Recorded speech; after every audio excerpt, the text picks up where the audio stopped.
The mayor's words cut through the warm general store like a winter blade. Your husband was a thief and a liar, Mrs. Hart. Raven's Fork doesn't shelter criminals or their kin. Evelyn's wedding ring clattered onto the counter, her last possession of value, rejected like trash. Outside, the blizzard howled.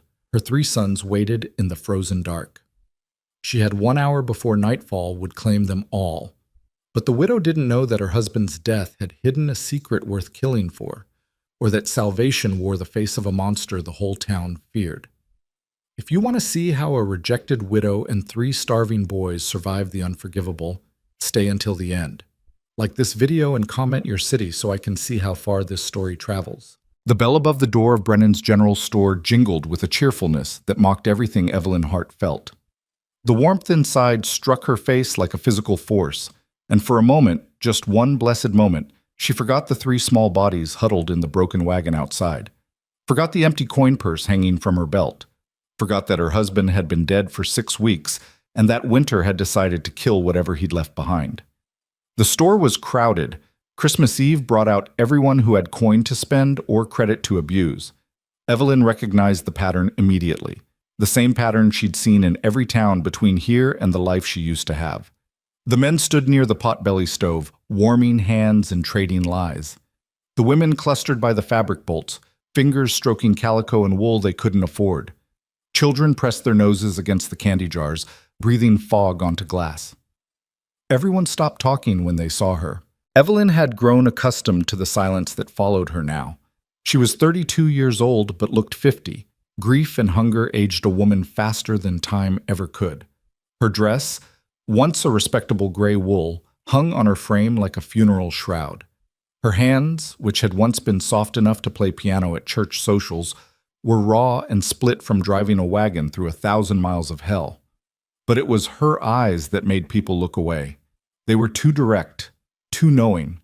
They were the eyes of someone who had already lost everything and therefore had nothing left to fear. She walked to the counter. Her boots, Thomas's boots actually, cut down and stuffed with newspaper, left wet prints on the clean pine floor. The man behind the counter was Arthur Brennan, and she could tell from the way he straightened his shoulders that he'd already decided how this encounter would end. She'd seen that look before, too. "Help you?" His voice was professionally neutral, the tone of a shopkeeper who knew he was about to say no. "I need shelter for the night." Evelyn's voice didn't shake. She'd practiced this speech for 3 days, refining it, perfecting it, stripping away anything that sounded like begging. "I have 3 sons. The youngest is 5. There's a blizzard coming. I can pay." She reached into the pocket she'd sewn into her dress, the only pocket the bandits had missed, and pulled out her wedding ring. It was a simple band, 14-karat gold, worn thin by years of washing and work. Thomas had bought it with his first railroad wages before the war, before everything went wrong. It represented every promise they'd ever made to each other, every dream they'd built and lost. Evelyn set it on the counter between them. The store had gone absolutely silent. Even the children had stopped breathing fog on the candy jars. Arthur Brennan looked at the ring. He didn't touch it. "Ma'am, I run a general store, not a boarding house." "I know." Evelyn kept her voice steady. "But you have a storeroom. I saw it from outside. It has a stovepipe. We just need 1 night, maybe 2 until the storm passes. The ring is worth $20 at least. That's more than fair for 'I can't help you.'" 4 words, delivered with the finality of a coffin lid closing. Evelyn felt something crack inside her chest, but she didn't let it show. "Please, my boys." "I'm sorry about your situation, Mrs. Hart." He said her name like he'd been expecting her, like someone had warned him. "But this town has rules. We don't—" "What rules?" Evelyn's voice rose despite herself. "What rules say you can't show basic Christian mercy to—" "The rules that say we don't shelter thieves." The voice came from behind her, deep and confident, carrying the authority of a man who'd never been questioned in his life.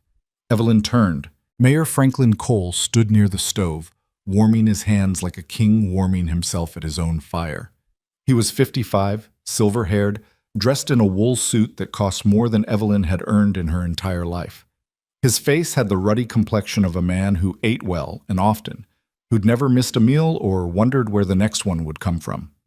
He smiled at her. It was the smile of a cat that had cornered a mouse and was deciding how long to play before the kill. Mayor Cole, Evelyn forced herself to nod respectfully, though every instinct screamed at her to run. I don't understand. I'm not a thief. I've never stolen anything in my... But your husband was... Cole stepped away from the stove, moving through the crowd like Moses parting the Red Sea. People shifted aside without even thinking about it, giving him room, giving him deference. Thomas Hart. Railroad engineer, wasn't he? Until they caught him with his hand in the company safe. That's not true. Evelyn's voice was steady, but her hands had begun to shake. My husband was accused, but he was never proven accused by 6 witnesses.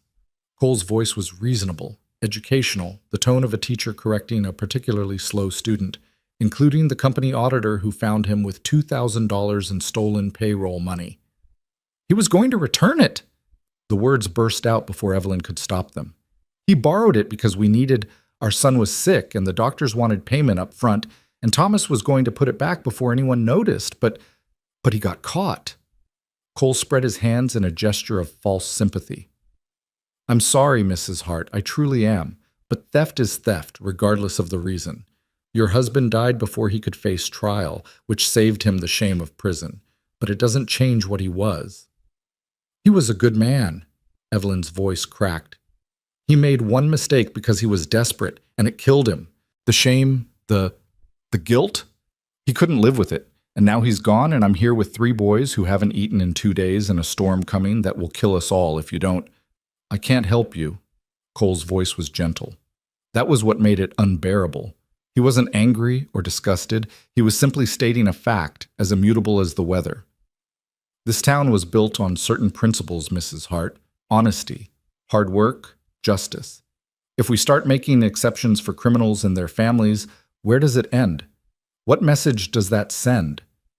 Evelyn stared at him. Around her, the townspeople nodded. Some looked uncomfortable, but they nodded anyway.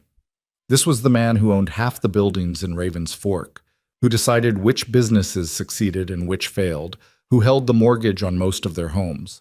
Nobody was going to challenge him. Not for her. Not for anyone. My boys didn't steal anything, Evelyn whispered. They're children. Samuel is 8, Caleb is 7, Joseph is 5. They're innocent. I'm sure they are. Cole's smile never wavered. Which is why you should take them somewhere else. Somewhere that doesn't know about your husband's crimes. Start fresh. Build a new life. In a blizzard? Evelyn's voice rose to a shout. You're telling me to take 3 children into a blizzard with no shelter, no food, no... I'm telling you that actions have consequences, Mrs. Hart. Cole's voice hardened just slightly, enough to remind everyone in the room who held the power here. Your husband's actions brought shame to his family. That's tragic, but it's not our responsibility to fix. Now, I suggest you leave before you make this harder on yourself and your boys. Evelyn looked around the store. She met eyes. Women who'd probably buried children of their own, men who'd probably faced their own desperate moments, shopkeepers who knew what it was like to worry about next month's rent. Nobody spoke. Nobody moved. The silence was answer enough. Evelyn reached for her ring. Her hand shook so badly she almost knocked it off the counter. She clutched it in her fist, feeling the metal bite into her palm, using the pain to keep from screaming. There's a way station about 12 miles south, Arthur Brennan said quietly, not meeting her eyes. If you leave now, you might make it before the storm hits. It was a lie. They both knew it was a lie. 12 miles in a failing wagon with 3 exhausted children and a blizzard coming, they'd be dead before they made it halfway.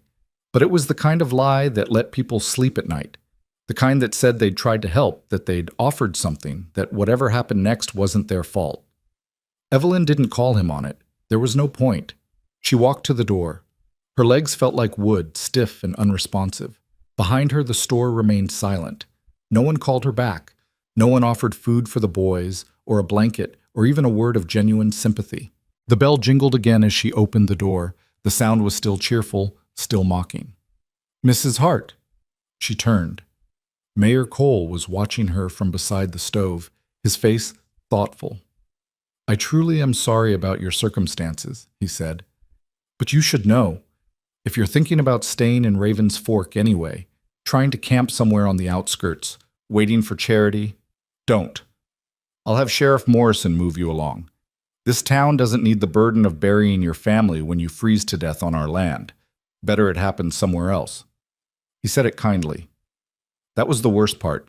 He genuinely believed he was being helpful, offering advice that might save her trouble down the road. Evelyn looked at him for a long moment. She wanted to spit at his feet, to curse him, to tell him that someday he'd face judgment for this moment. But she was too tired, and her boys were waiting, and words had never changed anything anyway. She stepped out into the cold. The wagon was where she'd left it, tied to the hitching post outside the store.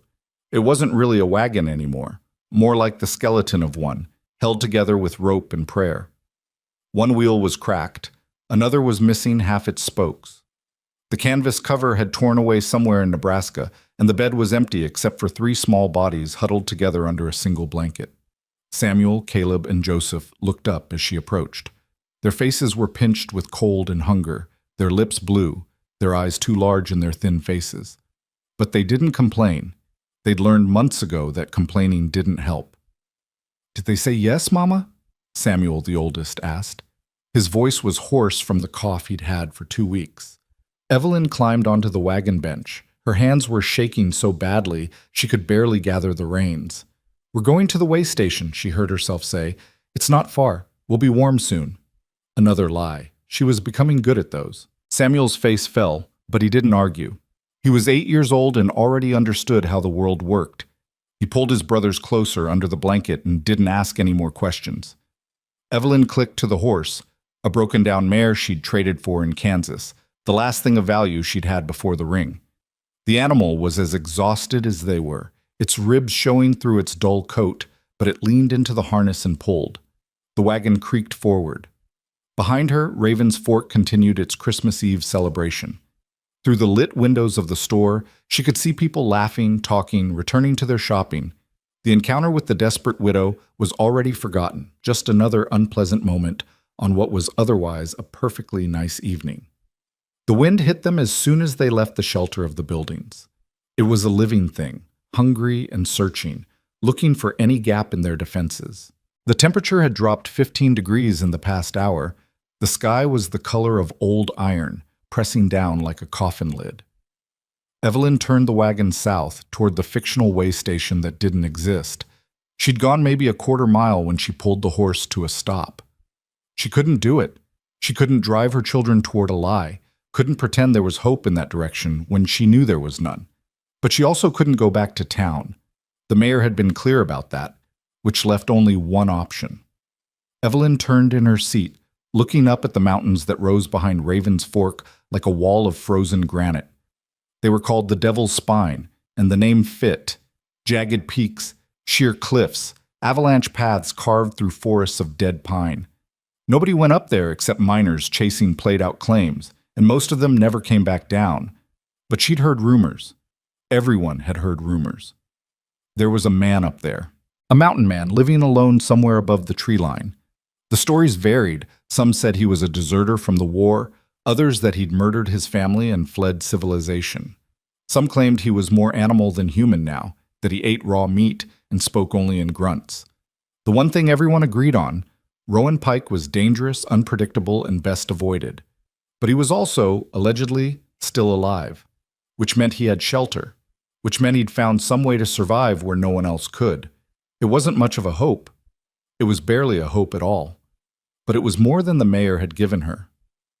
Evelyn turned the wagon north toward the mountains. The horse balked, sensing something wrong in that direction, but she snapped the reins and the animal reluctantly obeyed.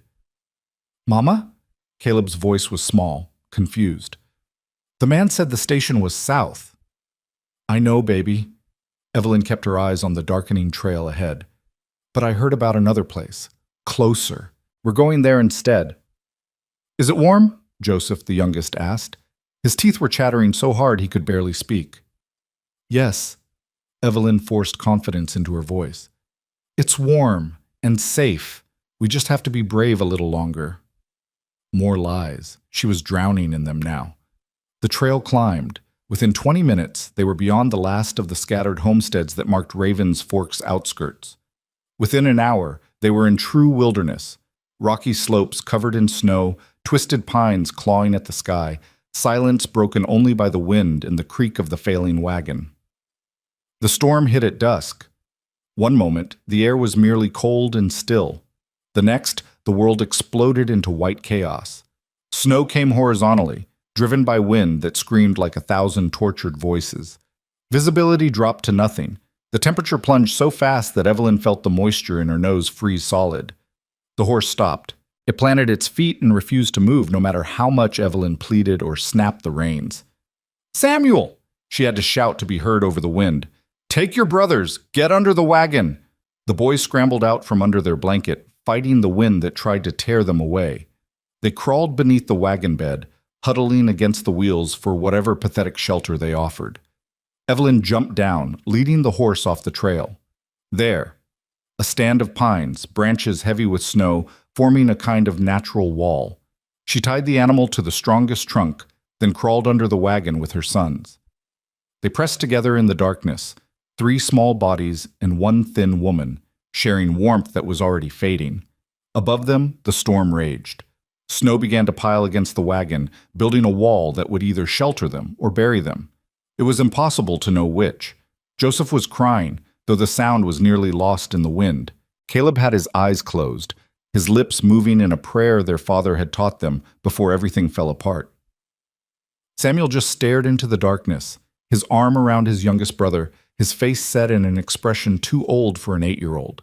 Evelyn held them all, her own body wrapped around theirs, trying to be a wall between them and the cold. She was failing. She could feel it in the way her fingers had gone numb, the way her thoughts were starting to drift and scatter. This was how it ended then. Not with the bandits who'd taken everything in Missouri, not with the fever that had almost claimed Caleb in Kansas, not with starvation or exhaustion or any of the 100 other deaths they'd narrowly avoided. They would simply freeze. The storm would cover them like a blanket, and by morning they'd be statues of ice locked in a final embrace. At least they'd be together. At least the boys wouldn't be alone. Evelyn closed her eyes. She was so tired. Tired of fighting, tired of failing, tired of watching her children suffer for choices she and Thomas had made. Maybe this was mercy. Maybe this was the universe finally taking pity on them and ending the struggle. She felt herself drifting. The cold didn't hurt anymore. That was supposedly a good sign. It meant the end was close. And then she heard it. Footsteps. Not human footsteps. Too heavy, too deliberate. They crunched through the snow with a weight that suggested something massive, something that didn't care about the storm or the cold or the darkness. Evelyn's eyes snapped open. She tried to move, to put herself between her children and whatever was coming, but her body wouldn't respond. The cold had locked her joints, turned her muscles to stone. A shape emerged from the white chaos. It was huge, well over 6 feet, broad-shouldered, wrapped in furs that made it look even larger. For a moment, backlit by the storm, it looked like a bear walking upright. Then it crouched down, and she saw the face. It was human. Barely. Weathered skin stretched over brutal bone structure, a wild beard matted with ice, eyes that caught what little light existed and threw it back like an animal's. A scar ran from his left temple to his jaw, puckering the skin, pulling one corner of his mouth into a permanent sneer. He looked at Evelyn, then at the boys, then back at Evelyn. When he spoke, his voice was rough from disuse, each word forced out like he'd forgotten how to shape them. "You're dying!" It wasn't a question. It was a simple statement of fact, delivered with no more emotion than if he'd been commenting on the weather. Evelyn tried to respond, but her jaw wouldn't work. She managed a nod. The mountain man studied her for another moment. Then he reached under the wagon and grabbed Samuel by the collar of his coat, dragging him out into the storm like a sack of grain. "No!" The word finally tore free from Evelyn's throat. "Don't, please." He ignored her. He pulled Caleb out next, then Joseph, who was so cold he didn't even cry when rough hands seized him. The man bundled all 3 boys against his chest with one arm, holding them like they weighed nothing. Then he reached back for Evelyn. "Can you walk?" His face was inches from hers, his breath hot against her frozen skin. She shook her head. She could barely feel her legs. He grunted. It might have been annoyance or it might have been amusement. She couldn't tell. Then he grabbed the back of her dress and hauled her out from under the wagon with his free hand. The strength was inhuman. He lifted her and the boys like they were made of paper, like the storm and the cold and the darkness were nothing but minor inconveniences. He looked her in the eyes one more time. His face was expressionless, but something moved in those animal eyes. Not kindness, exactly, but a kind of grim recognition. He'd seen death coming for them and had decided, for reasons known only to himself, that it wouldn't have them tonight. "Walk," he said, "or die." Then he turned and started walking into the storm, carrying her children away. Evelyn had perhaps 5 seconds to make a choice. She could stay here, under the wagon, and let the cold take her.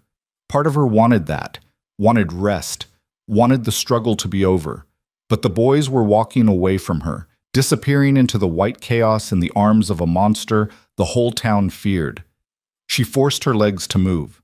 They barely responded, but she got them under her, got herself upright. Each step was agony. The cold had settled into her bones, and movement felt like shattering glass. But she followed.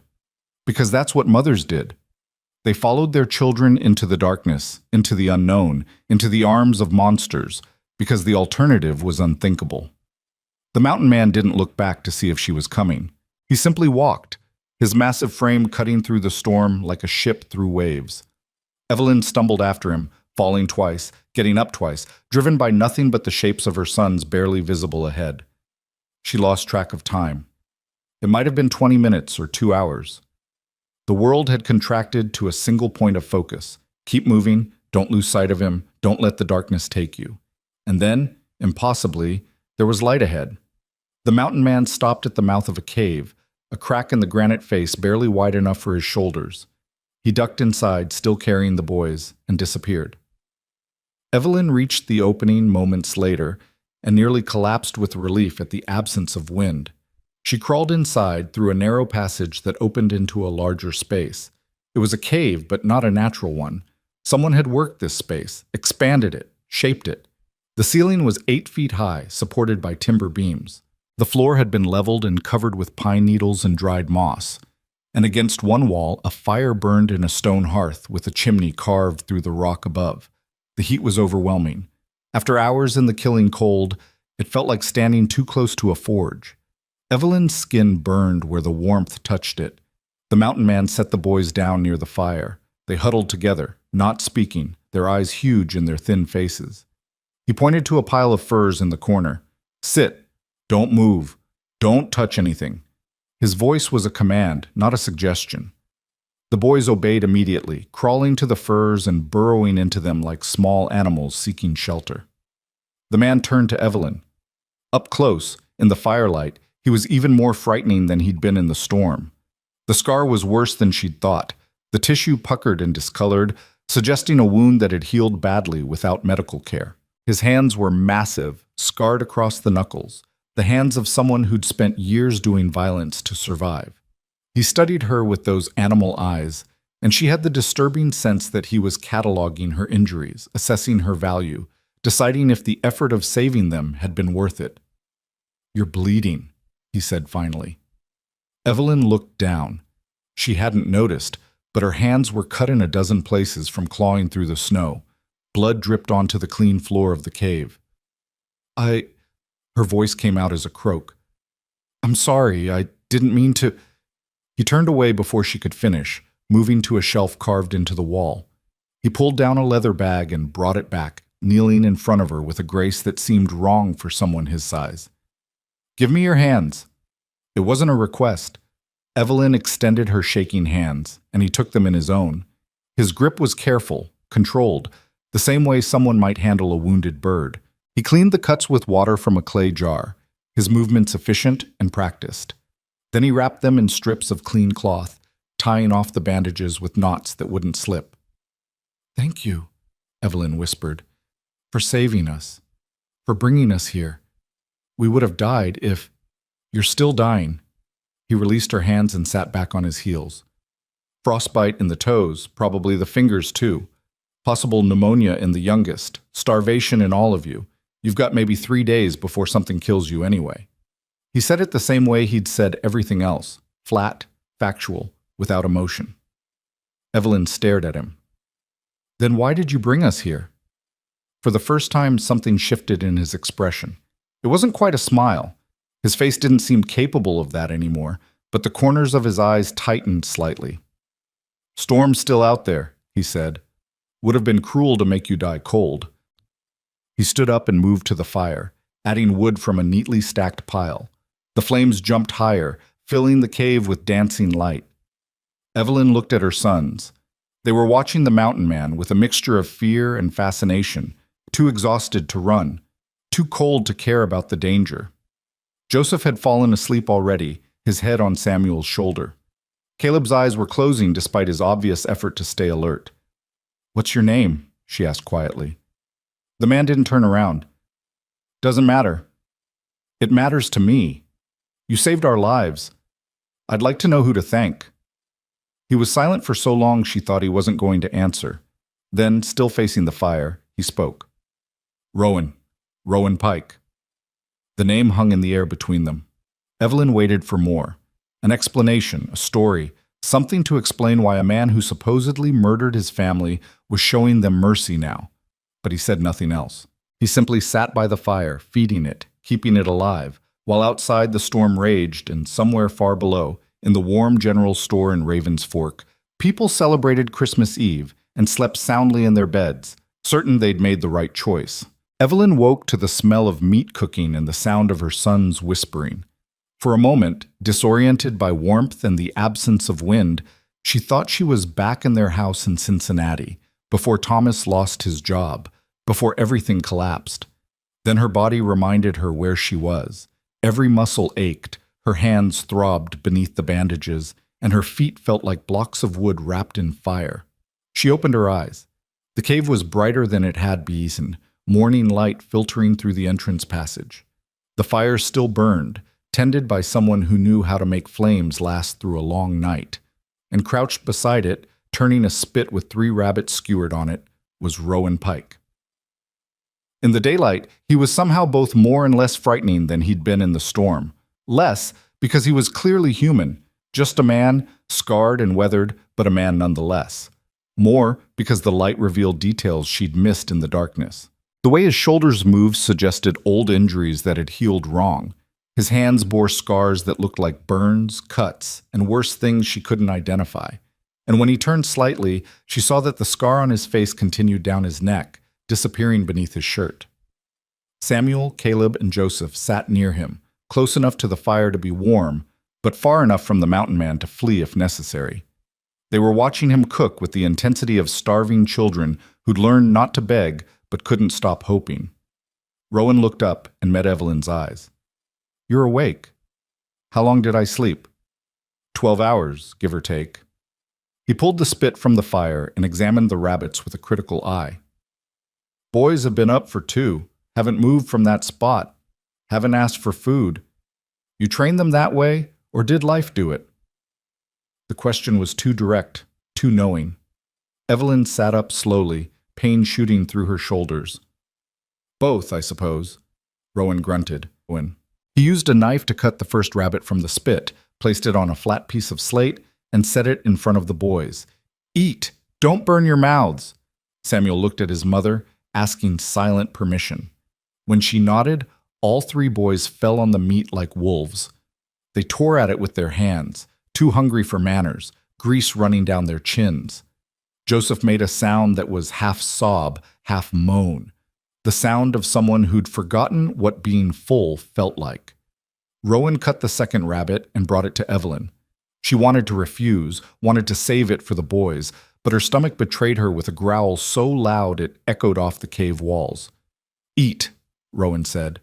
It was the same command he'd given her sons, flat and non-negotiable. You're no good to them dead. The rabbit was perfectly cooked, the meat falling off the bone, seasoned with nothing but smoke and salt. Evelyn ate slowly, forcing herself not to devour it, knowing that her stomach had shrunk and too much too fast would make her sick. But it took every ounce of willpower she had. Rowan kept the third rabbit for himself. He ate methodically, efficiently, his eyes moving between Evelyn and the boys like he was still assessing, still deciding if saving them had been a mistake. When the meal was finished and the bones had been tossed into the fire, he stood and moved to the back of the cave. He returned with 4 pairs of socks, thick wool, hand-knitted, surprisingly clean. "Take off your boots," he told the boys. They obeyed, struggling with frozen laces. When their feet emerged, Evelyn bit back a gasp. All 3 had toes that were white and waxy, the tissue damage obvious even to her untrained eye. Rowan examined each foot with the same clinical detachment he'd shown the night before. His hands were surprisingly gentle as he probed the damaged tissue, checking for sensation, assessing the extent of the injury. "You're lucky," he said finally. "Another hour, and you'd be losing toes. As it is, you'll keep them, but they'll hurt like hell for the next week." He handed each boy a pair of socks. "Put these on. Keep them on. Don't get them wet." "Thank you, sir," Samuel said quietly, his voice hoarse from coughing. Rowan's eyes snapped to him. "Don't call me sir. I'm not your father, and I'm not a gentleman. Name's Rowan. Use it or use nothing." Samuel nodded, his face flushing. Rowan turned to Evelyn and tossed her the 4th pair of socks. "You too.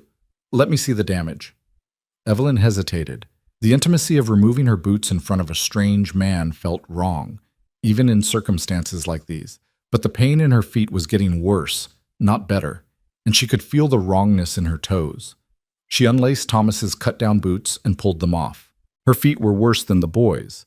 More white tissue, more swelling, blisters forming where the leather had rubbed. Rowan examined them with the same impersonal efficiency. "Frostbite, 2nd degree. Could be worse. Could be better." He stood and returned to his supplies, coming back with a tin of something that smelled like pine tar and mint.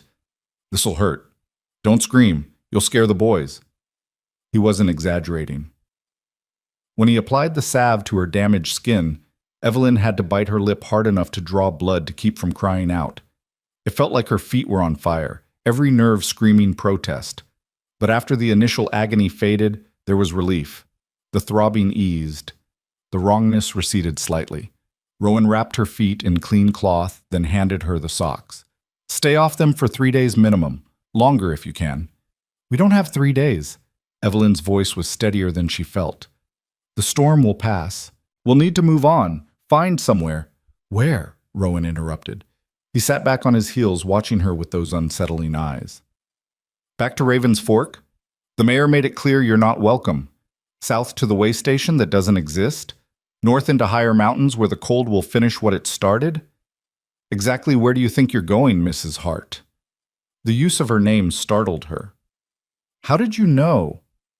"Heard about you in town 2 days ago." He stood and moved back to the fire, adding wood with practiced efficiency. "Widow woman with 3 boys, husband died a thief, traveling alone. The gossip made it up the mountain before you did. Always does." "You go to town?" Caleb asked, surprised enough to forget his fear. "Once a month. Trade furs for supplies." Rowan didn't look at the boy, his attention on the fire. "Town tolerates me because I bring them what they need and leave before I cause problems. We have an understanding." "Then you could ask them to help us," Joseph said, his voice small and hopeful. "You could tell them we're nice, that we won't cause trouble, and they'd tell you the same thing they told your mother." Rowan's voice was flat. "Raven's Fork doesn't forgive. Doesn't matter if you're nice or quiet or deserving. Your father's crime stained you. That stain doesn't wash off." The casual cruelty of it made Evelyn's chest tight. "He made one mistake, one desperate choice to save our son, and it cost him everything. How is that justice?" "It's not." Rowan turned to look at her, and for the first time she saw something in his expression that might have been sympathy. "It's just how people are. They need someone to punish, someone to look down on, someone who's worse than them, makes them feel better about their own sins. Your husband gave them that. You and your boys are paying for it." "You sound like you speak from experience." Something shuddered in Rowan's face. "Everyone up here speaks from experience. That's why we're up here." The conversation died. Evelyn wanted to press, wanted to know what had driven this man into exile. But the wall he'd thrown up was solid and high.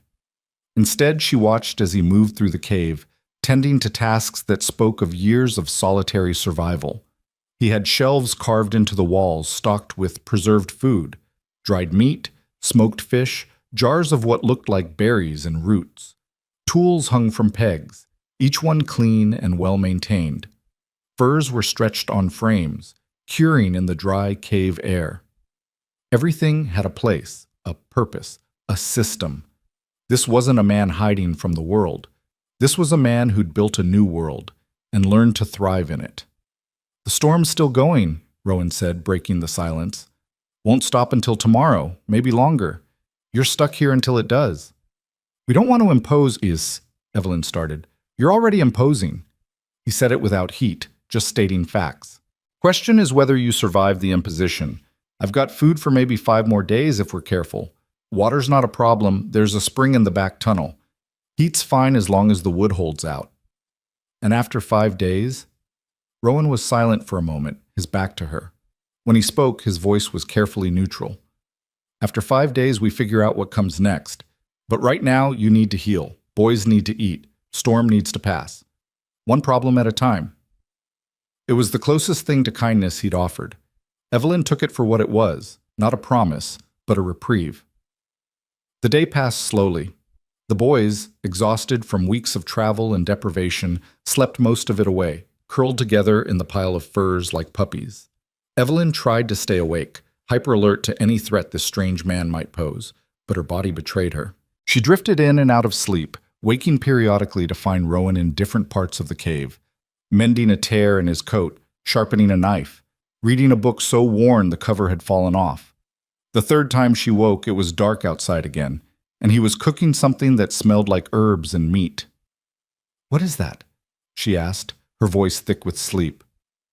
"Stew. Got root vegetables stored in the cold room, some dried venison. Figured the boys need more than just meat." He stirred the pot hanging over the fire. "You know how to cook?" "I used to when we had a kitchen and food." "Can you sew?" "Yes. Why?"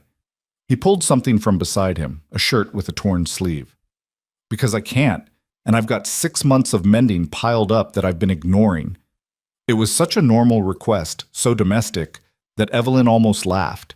Here she was, trapped in a cave with a man the whole town feared, and he wanted her to sew. "I can do that," she said, "if you have needle and thread." He did. Of course he did. Everything in this cave was organized, prepared, ready for any need. He brought her a small wooden box filled with needles, thread, and even a thimble. Evelyn took the shirt and began working on the tear. Her hands were clumsy with the bandages, but the familiar motion was soothing. She'd spent years mending clothes, making one set of garments last through season after season of wear. This was something she knew how to do, something she was good at. Rowan watched her work for a moment, then returned to his stew. "Your husband," he said quietly, not looking at her. "The money he took. Did he steal it?" Evelyn's hands stilled. "Does it matter?" "Maybe. Maybe not. But I'd like to know who I'm sheltering." She considered lying, but this man had saved their lives, had shared his food and fire, had tended their injuries. He deserved the truth. "Yes," she said. "He took it. $2,000 from the railroad payroll. He was going to return it within 48 hours before anyone noticed, but the auditor came early." Thomas panicked. He tried to explain, but it looked exactly like what it was: theft. They arrested him, posted bail, and 3 weeks later, he couldn't live with the shame. He walked into the river and didn't walk out. Her voice didn't break. She'd told this story enough times that it had become a recitation, the emotional weight stripped away. Why'd he need the money?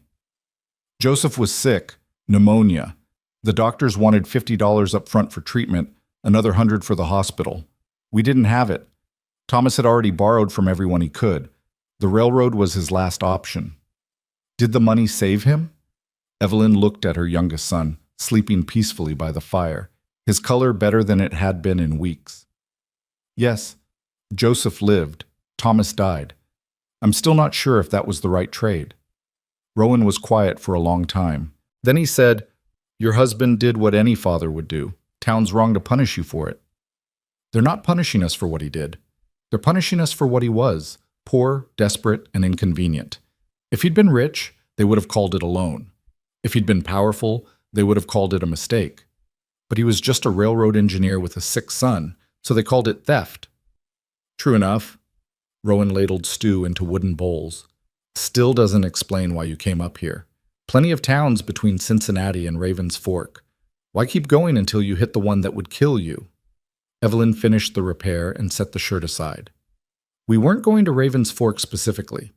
We were just going west, following rumors of work, towns that needed seamstresses or cooks or laundresses.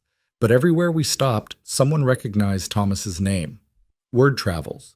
Telegraph lines carry gossip faster than wagons carry people. By the time we reached Kansas, we were running out of places that hadn't heard the story. So you thought you'd try the edge of nowhere. I thought I'd try somewhere small enough that they might not know, might not care. She laughed, a bitter sound. I was wrong.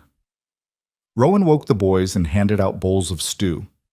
They ate slowly this time, their stomachs adjusting to regular food. When they finished, he collected the bowls and cleaned them with sand and water, his movements methodical. Tell me about the wagon, he said as he worked. It was barely holding together when I found you. How long has it been like that? Since Nebraska. We hit a boulder fording a river, cracked the axle, broke a wheel. I patched it as best I could, but I'm not a wheelwright. And the horse? Traded for her in Kansas. She was old then. She's worse now. Rowan dried the bowls and stacked them on a shelf. The wagon's not going to make it down the mountain. Even if we could fix it, the trail's too rough. And the horse won't survive another week of hard travel. I know. Evelyn had known it for days, but hadn't wanted to face it. I just didn't know what else to do. If we stopped, we'd starve. If we kept going, we'd die. I chose to keep going because at least that felt like trying. You should have stopped in the last town, found work, built up some reserves.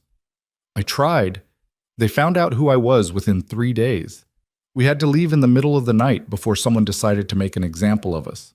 Rowan turned to look at her, his scarred face thoughtful. They tried to hurt you? They tried to hurt my sons, called them thieves' spawn, threw rocks. The sheriff told us to leave, said he couldn't guarantee our safety if we stayed. Something dangerous flickered in Rowan's eyes. The sheriff said that. Not everyone wears a badge because they believe in justice. No. Rowan's voice was quiet, but there was steel beneath it. They don't. The boys were falling asleep again, their bodies demanding rest to heal. Evelyn covered them with furs, tucking them in like she used to when they had a home and beds and futures. When she turned back, Rowan was standing near the cave entrance, looking out at the storm. Snow still fell in sheets, visible even in the darkness. Can I ask you something? Evelyn said. He didn't turn. You can ask. Doesn't mean I'll answer. Why did you save us? You don't know us. We're nothing to you. You could have left us under that wagon and no one would have blamed you, so why bring us here? For a long time, Rowan was silent. The wind howled outside and the fire crackled, and Evelyn thought he wasn't going to respond at all. Then he spoke, his voice so low she had to strain to hear it. Because I've been where you are. Different reasons, different circumstances, but I've been the one everyone rejected. I've been the one left to die in the cold. And someone saved me when they didn't have to. I'm just passing it forward. Who saved you? Doesn't matter. They're dead now. The finality in his tone killed any further questions. Evelyn returned to the fire and sat down, her mind churning. This man was a contradiction. Brutal and gentle, isolated and generous, feared and kind. The town had made him a monster in their stories, but the reality was far more complicated. The storm continued through the night and into the next day. By the second morning, the cave felt smaller, the walls pressing in. The boys were restless, tired of confinement, their energy returning faster than their judgment. They wanted to explore, to run, to do anything but sit still. Rowan tolerated it for about an hour. Then he stood, pulled on his heavy coat, and jerked his head toward the back of the cave. Come on, I'll show you the spring, but you listen to everything I say, and you don't touch anything without permission. Understood? The boys nodded eagerly. Even Samuel, usually so cautious, looked excited. They followed Rowan through a narrow passage Evelyn hadn't noticed before. It twisted deeper into the mountain, lit by a lantern Rowan carried. The walls were close enough to touch on both sides, and the ceiling dropped low enough that Rowan had to duck. After 50 feet, the passage opened into another chamber, smaller than the first, but no less impressive. Water trickled from a crack in the wall, filling a natural basin before draining away through a gap in the floor. The sound was musical, peaceful, nothing like the screaming wind outside. Spring never freezes, Rowan said. Comes from deep enough that the mountain's heat keeps it liquid. Water's clean. I've been drinking it for 5 years without problems. Joseph reached out to touch the water. It's warm. Warmer than snow, anyway. You can drink straight from the basin, but use this. He handed Joseph a wooden cup hanging from a peg. Don't put your whole head in. Don't piss in it. Don't do anything that might contaminate it. This is what keeps me alive up here. The boys took turns drinking, their faces awed by the simple miracle of clean water appearing from stone. While they explored the chamber under Rowan's watchful eye, Evelyn noticed something else. Shelves carved into the walls filled with books. Dozens of them, leather-bound and cloth-covered, some new, some ancient. You read, she said, surprised. Surprised the savage can read? There was amusement in his voice, the first she'd heard. Surprised anyone living alone in a cave has this many books. What else am I going to do during the winter? I can only skin so many animals before I go crazy. He pulled one down and handed it to her. Shakespeare. The town doctor was throwing them out when his father died. I traded furs for the lot. Evelyn opened the book. The Tempest. The pages were worn but cared for, the margins filled with notes in cramped handwriting. You annotate Shakespeare. I annotate everything. If I'm going to read it, I'm going to think about it. Otherwise, what's the point? She looked at him with new eyes. This wasn't a man who descended into savagery. This was a man who deliberately built a life here, who'd filled his isolation with knowledge and purpose. Who were you? She asked quietly. Before the mountain? Rowan's expression closed down. Someone different, someone worse. He took the book from her hands and returned it to the shelf. That person's gone. This is what's left. He wouldn't say more, but as they walked back through the passage, Evelyn caught him looking at her sons with an expression that was almost hunger, not threatening, but yearning. The look of someone who'd lost something precious and saw echoes of it in front of him. By the third day, the storm had weakened, but not broken. Snow still fell, but the wind had dropped enough that the world outside was visible again. Rowan took them to the cave entrance and pointed down the mountain. See that line of trees? That's where the wagon trail is. It's buried under 8 feet of snow right now. Even when the storm passes, it'll take 3 days minimum for the drifts to settle enough to travel. And then? Evelyn asked. And then we figure out what you're going to do, because you can't stay here forever, and you can't go back to Raven's Fork, and you can't keep traveling with a broken wagon and a dying horse. You make it sound like we're trapped. You are trapped. The mountains trapped you. Your husband's crimes trapped you. Winter's trapped you. Question is whether you're going to die trapped or find a way out. It should have been harsh. It should have felt cruel. But Rowan said it with the same factual tone he used for everything. Not judgment, just observation. That night, after the boys had fallen asleep, Evelyn and Rowan sat by the fire. She'd finished mending all his damaged clothes and had started on his spare blanket, repairing holes and worn patches. You're good at that, he said, watching her work. I've had practice. When you can't afford new clothes, you learn to make old ones last. Could you teach it? Teach sewing, of course. It's not difficult, just patience and... She stopped, realizing what he was really asking. You think I should stay, set up somewhere and teach sewing? I think you're good at something useful, and useful things can earn money. Not much, maybe, but enough to feed your boys. Enough to build a foundation. Where? Every town we've tried has not Raven's Fork, not the towns you've already been to, but there are mining camps north of here, over the divide. Smaller operations, men who've got no use for town politics because they're barely part of civilization themselves. Some of them have families. Women who'd pay for someone to teach them better sewing, better cooking, better anything that makes life up there more bearable. Evelyn considered it. Mining camps are dangerous, lawless.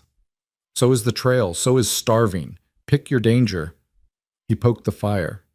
I'm not saying it's perfect. I'm saying it's possible. And possible is better than dead. She wanted to argue, to find the flaw in his logic, but she couldn't. He was right. The boys couldn't survive another month of running. They needed stability, safety, food. They needed a place to rest before winter killed them.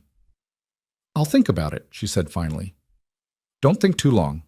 Weather breaks in 3 days. You've got maybe 2 weeks before the next storm. If you're going to move, you do it in that window or you're stuck here until spring. The warning was clear. Rowan would shelter them through this storm, but he wasn't offering permanent sanctuary. He had his own survival to think about, his own carefully balanced system. They were an intrusion, a temporary one, maybe even a welcome one, but temporary nonetheless. On the 4th day, the storm finally broke. The wind died to nothing, and when Evelyn woke, sunlight was streaming through the cave entrance for the first time since they'd arrived. Rowan was already up, standing at the entrance, looking down the mountain. Something in his posture made her nervous. "What's wrong?" she asked, joining him. He pointed. Far below, barely visible through the trees, was movement. Too organized to be animals. Too purposeful to be chance. "Someone's coming up the mountain," he said. 2 men, maybe 3. They've been climbing for an hour. Who would... Evelyn's blood went cold. "The mayor. He said he'd have the sheriff move us along if we stayed near town." "They don't know you're here. The wagon's buried under 10 feet of snow, half a mile away. There's no trail to this cave." But Rowan's hand had moved to the long knife at his belt. "Still, better to be ready." He turned to Evelyn. "Take the boys to the spring room. Stay there until I come get you. Don't make noise. Don't come out." "You think they're dangerous?" "I think men who climb a mountain in winter weather have a reason, and reasons usually involve violence." He pulled a second knife from his boot and handed it to her. "You know how to use this?" Evelyn took it, the weight foreign in her hand. "I've never... Hold it like this." He adjusted her grip. "If someone comes at you, don't swing wide. Short, hard thrust into the belly or throat. Don't hesitate. Hesitation gets you killed." "You sound like you've done this before." "I have. That's why you should listen." He gave her a push toward the back passage. "Go, now." Evelyn gathered the boys, who sensed the urgency and didn't argue. They crowded into the spring room, and she pushed them into the darkest corner, away from the entrance. "Stay quiet," she whispered. "No matter what you hear, stay quiet." Through the narrow passage, she could hear voices, rough, male, echoing off the cave walls. They'd reached the entrance. "Pike, we know you're in there. Come out where we can see you." Rowan's response was calm, unhurried. "You're on my land. Leave." "Your land?" The voice laughed. "This is public mountain. Nobody owns it, especially not a murdering hermit who—" The sound of a scuffle, a grunt, something heavy hitting stone. Evelyn's heart hammered. She clutched the knife, positioned herself between her sons and the passage entrance, and waited. The silence that followed the scuffle lasted 3 heartbeats. Then Rowan's voice cut through the cave, cold and final. "Next man who steps through that entrance doesn't walk back out." Big talk for someone outnumbered. A different voice this time, younger, cocky. "Mayor Cole sent us to make sure you understand the situation. The widow and her brats aren't welcome in Raven's Fork. If you're hiding them, you're making an enemy of the whole town." Evelyn's breath caught. They knew. Somehow, they knew she was here. "I'm not hiding anyone," Rowan said. His voice hadn't changed, still flat and emotionless. "And even if I was, Cole doesn't give orders on this mountain. Tell him to send his threat somewhere that gives a damn." "You think you're untouchable up here?" The first voice again, older, meaner. "You think we can't burn you out? Smoke you out like a badger from a hole?" "You could try." There was something in Rowan's tone now, something that made Evelyn's skin prickle.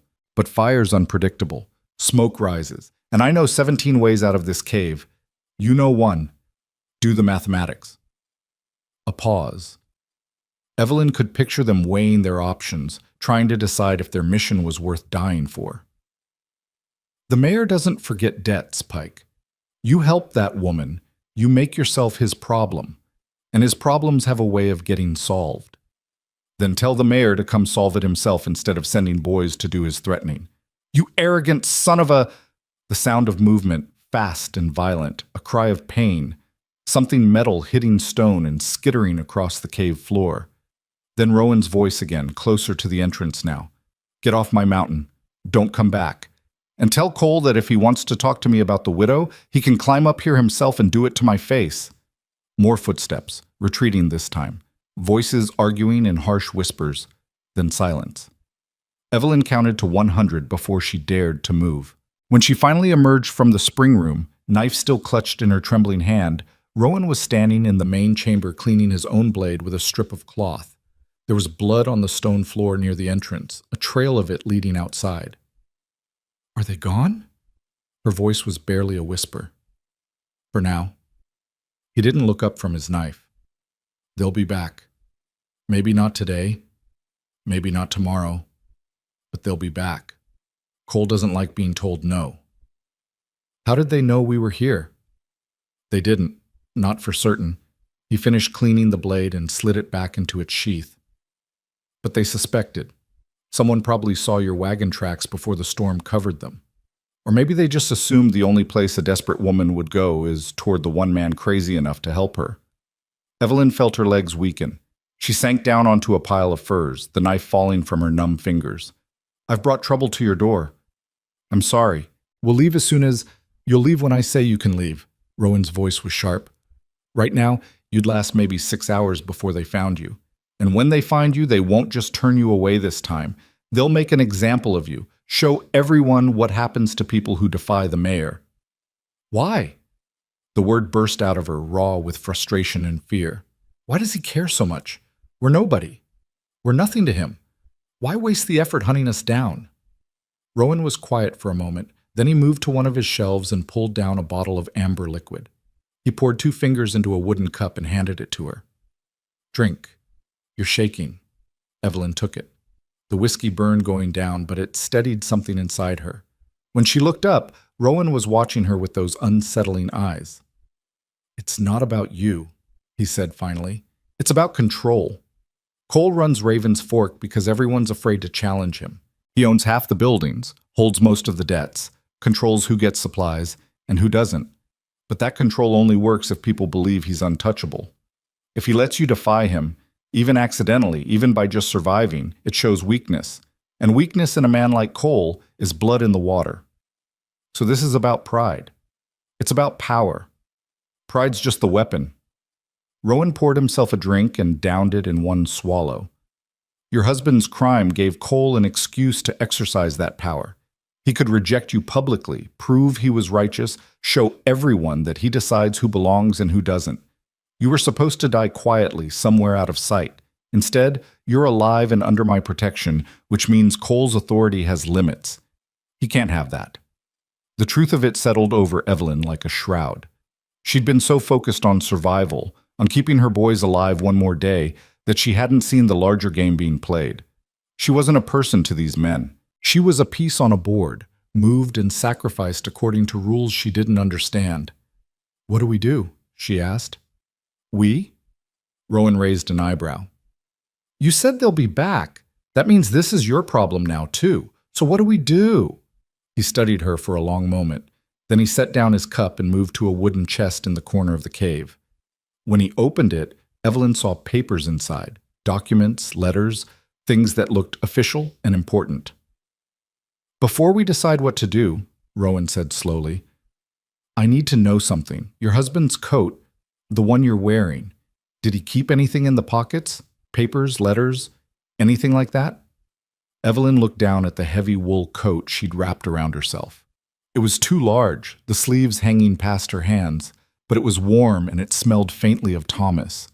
She'd been wearing it since the day he died. "I don't know. I never checked." "Why?" "Because men who kill themselves over shame often leave evidence of what shamed them. And evidence is leverage." He gestured to the coat. "Check." With shaking hands, Evelyn searched the pockets. The outer ones were empty except for a broken pipe and some tobacco she'd forgotten about. But the inner pocket, the one sewn into the lining, had something in it. She pulled out a folded packet of papers, yellow with age and water-stained but still legible. When she opened them, her breath stopped. They were ledgers. accounting records from the Ravens Fork Mining Company, and someone had gone through them with a pen, circling discrepancies, marking questionable entries, writing notes in the margins in Thomas's careful handwriting. "What is this?" she whispered. Rowan took the papers and scanned them quickly. His expression didn't change, but something dark flickered in his eyes. "This is why your husband died, and why Cole wants you dead too." He spread the papers out on the floor between them, pointing to the circled entries. "Your husband wasn't just a railroad engineer, was he?" "He was, before the war. But after he came back, the railroad wouldn't rehire him because of his injuries. He took work as a bookkeeper instead, wherever he could find it. And Ravens Fork hired him. For 3 months. Last spring. The mining company needed someone to sort out their accounts before the annual audit." Evelyn's mind was racing, connecting pieces she'd never put together. "He said the books were a mess, that whoever kept them before didn't know basic arithmetic. But when he tried to correct the errors, the company let him go. They said they couldn't afford to keep him on. They let him go because he found what they were hiding." Rowan's finger traced one of the marked entries. "Look at this. $3,000 paid to equipment maintenance in a month when no equipment was purchased. $5,000 for operational expenses with no itemization. $8,000 for contractor fees with no contractor names." He looked up at her. "These aren't errors. This is embezzlement. Someone was stealing from the mining company, covering it up with fake expenses. And your husband found proof." Evelyn felt the room spinning. "Mayor Cole, he owns the mining company. He owns 40%. Enough to control it." Rowan gathered the papers and tapped them against his palm. "But he's not the only investor. There are others, townspeople, investors from back east, people who'd care very much if they knew their money was being stolen. Your husband must have kept these as insurance, proof, in case Cole tried to silence him. But why didn't Thomas use them? Why didn't he expose Cole?" "Because Cole's smart. He waited until your husband had committed his own crime, stealing that payroll money. The moment Thomas took that cash, anything he said about Cole's embezzlement would look like a desperate man trying to deflect blame." "Who would believe a thief accusing a respected mayor?" Rowan's voice was grim. "Cole set the perfect trap. Your husband could either keep quiet about what he knew and face shame in prison, or speak up and be dismissed as a liar trying to save himself. Either way, he was destroyed. And it destroyed him." Evelyn's voice broke. The weight of knowing the truth but being unable to prove it, unable to defend himself, unable to protect his family from the consequences of his one desperate act, it was too much. So he walked into the river. Rowan set the papers down carefully. "These documents are dangerous, Mrs. Hart. They're proof that Cole is a thief and a fraud. They could destroy him if the right people saw them. But they're also your death warrant. As long as you have them, as long as Cole suspects you might, he has to eliminate you. You're not just an inconvenience anymore. You're a threat." The boys had crept out from the spring room during the conversation, drawn by the tension in the adults' voices. Samuel stood nearby, his young face pale and serious. "Mama," he said quietly, "are we going to die?" The question hung in the air. Evelyn wanted to lie, to comfort him, to promise that everything would be fine. But she'd done enough lying. Her son deserved the truth. "I don't know, baby," she said, "but we're going to fight, however we can, for as long as we can. We're going to fight." Rowan looked at her, then at the boys, then back at the papers on the floor. She could see him calculating, weighing options, running through scenarios in his mind. "There's a way," he said finally. "It's dangerous. It might get us all killed, but it's better than waiting for Cole to hunt you down." "What way?" "We make the truth public. We expose what Cole did. Show everyone in Ravens Fork that their beloved mayor is a thief who drove a good man to suicide to cover his crimes. We destroy his reputation before he can destroy you." "How? If Thomas couldn't make people listen when he was alive, why would they listen to me?" "Because you're not just going to tell them. You're going to show them. In a way they can't ignore, can't dismiss, can't pretend didn't happen." Rowan stood and moved to the cave entrance, looking down at the town far below. "The Founders' Ball. It's in 3 days. Every important person in Ravens Fork attends. Investors, businessmen, territorial officials. Cole hosts it every year to show off his wealth and influence. It's the perfect stage. You want me to confront him? Publicly? In front of the whole town? I want you to burn his world down. Rowan turned back to her, and there was something fierce in his expression now, something that looked almost like hope. We show up uninvited. We bring the evidence. We make him answer for what he's done in front of witnesses who matter, people who have money invested in his company, people who'll demand answers. We force the truth into the light where he can't hide it. They'll throw us out before we can say a word.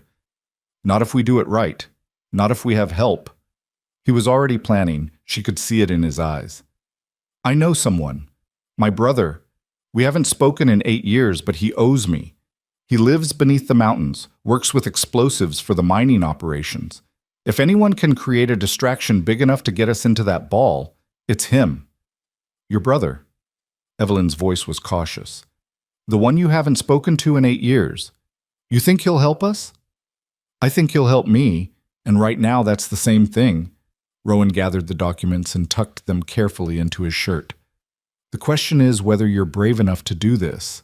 Standing up in front of everyone who rejected you, who called your husband a thief and your son's criminal spawn, and demanding they face the truth. It won't be easy. It might not even work, but it's the only chance you have to end this. Evelyn looked at her sons. Samuel was watching her with those 2 old eyes, waiting for her decision. Caleb had his arm around Joseph, protective and afraid. They'd already survived so much. They deserved better than spending the rest of their lives running, hiding, looking over their shoulders. I'll do it, she said. Whatever it takes. I'll do it. Rowan nodded. Then we leave tonight. The path down is too dangerous in daylight. Cole's men will be watching. But I know trails they don't, ways through the forest that don't show up on any map. We get to my brother's place by dawn, convince him to help, and we have 2 days to plan before the ball. 2 days to plan the impossible.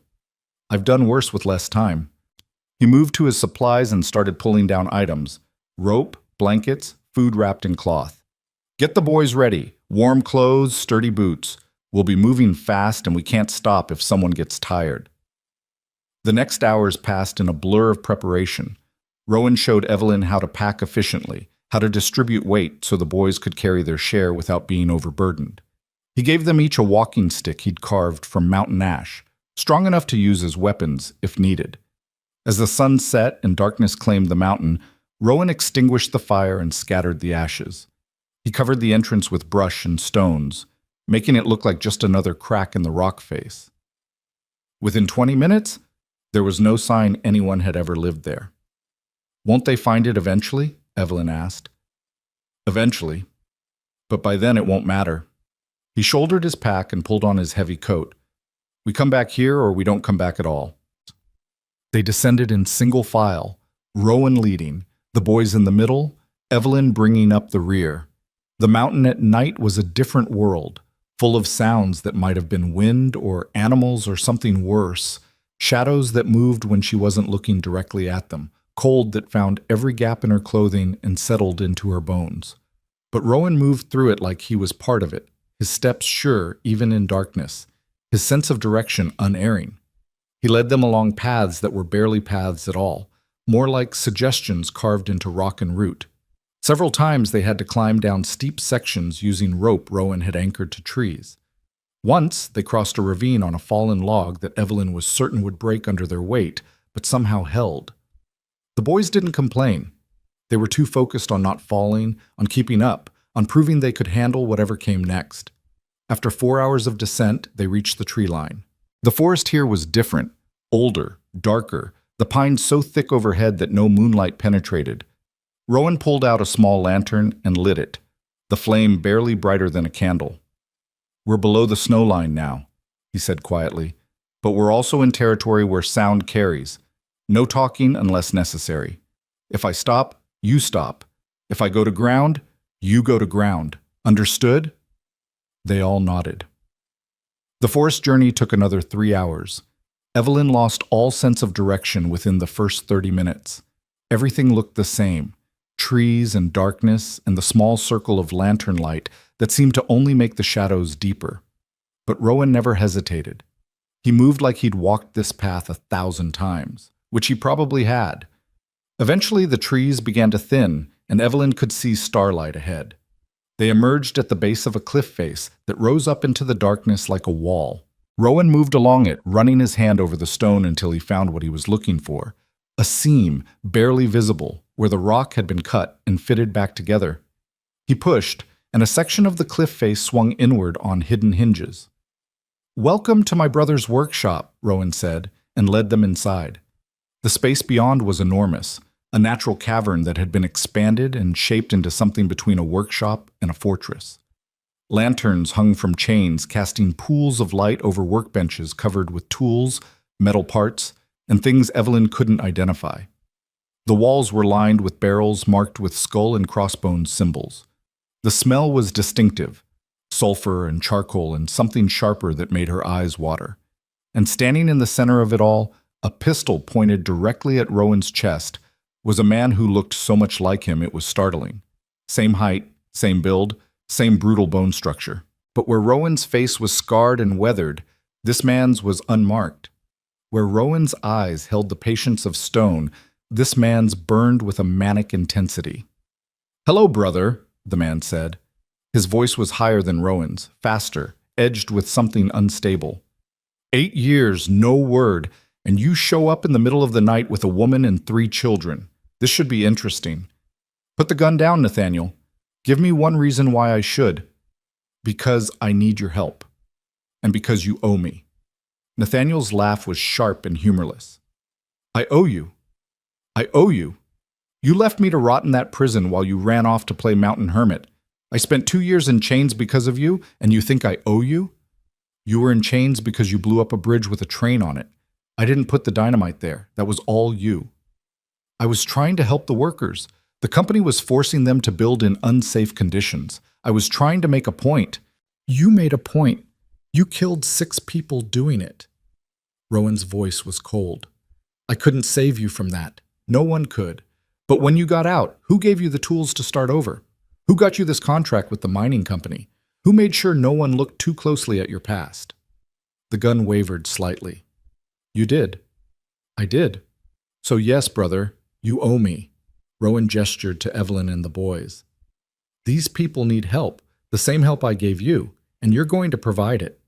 Nathaniel lowered the gun slowly. His eyes moved over Evelyn, assessing her, then to the boys. Something in his expression softened slightly when he saw how young they were, how scared. What kind of help? He asked finally. The kind that involves explosives, chaos, and making the mayor of Raven's Fork wish he'd never been born. A slow smile spread across Nathaniel's face. It was not a comfortable smile. It was the smile of someone who'd been waiting for an excuse to burn something down. Now that, he said, I can help with. If you or someone you know is having a difficult time, free support is available. Find resources. Nathaniel Pike's workshop smelled like sulfur and ambition. He spread the documents across his largest workbench, his fingers tracing the incriminating numbers with the reverence most men reserve for holy texts. The lantern light caught the gleam in his eyes. Not greed, but something more dangerous. Recognition. Franklin Cole, he muttered, shaking his head. I should have known. The man comes down here twice a month, all smiles and handshakes, paying me to blast tunnels while he bleeds the company dry from above. He looked up at Rowan. You're certain these are authentic? Her husband kept them, died because of them. Rowan's voice was flat. That authentic enough for you? Nathaniel glanced at Evelyn, who stood with her sons pressed against her sides. The boys were exhausted, swaying on their feet, but too afraid of this new stranger to sit down. Ma'am, Nathaniel said, and his voice had lost its manic edge. Your husband was a braver man than most. These ledgers could have bought his silence, could have earned him a fortune in hush money. Instead, he kept them as evidence. That takes integrity. It took his life, Evelyn said quietly. I'd rather have him back than his integrity. Fair enough. Nathaniel returned his attention to the documents. The Founders' Ball is in 48 hours. Cole will have security. Hired guns, probably 6 or 8 of them. The venue is the Grand Hall, which has exactly 2 entrances, both of which he'll be watching. Getting you inside will require a distraction significant enough that his men abandon their posts. How significant? Rowan asked. Nathaniel's smile returned, sharp and dangerous. How do you feel about fireworks? Over the next 2 days, the workshop became a war room. Nathaniel worked with the focused intensity of a man possessed, assembling devices he called theatrical displays, but which looked disturbingly like weapons. Rowan drilled Evelyn on what to say, how to say it, where to stand for maximum visibility. You'll have maybe 3 minutes before they throw you out, he told her. 3 minutes to make your case, show the evidence, turn the crowd against Cole. Every word has to count. What if they don't believe me? Evelyn's hand shook as she held the papers. What if they think I'm lying, that I forged these documents to get revenge? Then we'll have failed, and Cole will probably have us killed. Rowan said it like he was discussing the weather, which is why failure isn't acceptable. Samuel, who'd been listening from his corner, spoke up. What can we do? To help, I mean. Rowan studied the boy for a long moment. You stay safe, you stay hidden. You don't become leverage your mother has to worry about. We're always leverage, Samuel said, his voice bitter beyond his years. Everywhere we go, everything Mama does, she's thinking about us first. Maybe for once we could help instead of just being the reason she has to be afraid. The truth of it hit Evelyn like a physical blow. Her son was right. Every decision she'd made since Thomas died had been filtered through the lens of their safety. She'd rejected opportunities because they might be dangerous for the boys. She'd stayed quiet when she should have spoken because she feared retaliation against her children. She'd made herself small and powerless because that seemed like the best way to protect them. But it hadn't protected them. It had just made them into perpetual victims, running from town to town, always afraid, always one step ahead of disaster. Nathaniel cleared his throat. The boy has a point. If you want the crowd's sympathy, having your children visible will help. 3 young boys who've done nothing wrong, suffering for their father's one mistake. That's a powerful image. Absolutely not, Evelyn said immediately. I won't put them in danger. They're already in danger, Rowan said quietly. Have been since the moment Cole rejected you. The question is whether they face that danger hidden and powerless, or visible and fighting back. Evelyn looked at her sons. Samuel with his 2 old eyes, Caleb with his quiet strength, Joseph with his fragile hope. They deserved better than this. They deserved safety and childhood and futures that weren't defined by their father's desperate choice. But they also deserved to see their mother stand up, to know that sometimes you fought back even when the odds were impossible, to understand that dignity mattered more than safety. If we do this, she said slowly, you stay behind me. You don't speak unless I tell you to. And if things go wrong, you run. You don't wait for me. You don't try to help. You just run. Understood? All 3 boys nodded. On the morning of the founders' ball, Nathaniel presented Evelyn with a dress. It was simple, dark blue wool, clean lines, nothing fancy. But it fit properly. And when she put it on, she looked less like a desperate vagrant and more like a respectable widow. Where did you get this? She asked. Had it made. Paid a seamstress in town double her rate to have it ready in 1 day. Nathaniel adjusted the collar with surprising gentleness. If you're going to challenge a king, you need to look like you belong in the throne room. The plan was elegant in its simplicity. Nathaniel would set up his theatrical displays at 3 locations around Raven's Fork, close enough to be dramatic, far enough to avoid actual casualties. At precisely 8 o'clock, when the ball was in full swing, the displays would ignite. The resulting chaos would draw Cole's security away from the grand hall. In that window, Rowan would get Evelyn and the boys inside through the kitchen entrance, which would be temporarily unmanned. Once inside, Evelyn would make her way to the main ballroom and confront Cole before he realized what was happening. The crowd would see everything, hear everything. There would be no way to silence her without confirming everything she accused him of. And after? Evelyn asked. After I've said my piece and shown the evidence, what then? Then we see if the truth matters more than power, Rowan said, and we prepare to fight our way out if it doesn't. They left the workshop at dusk. Nathaniel went ahead to position his devices. Rowan led Evelyn and the boys through the forest on yet another hidden path, this one descending toward Raven's Fork from the east side, where the terrain was too steep for normal settlement. As they walked, Rowan fell back to walk beside Evelyn. There's something you should know, he said quietly. About me.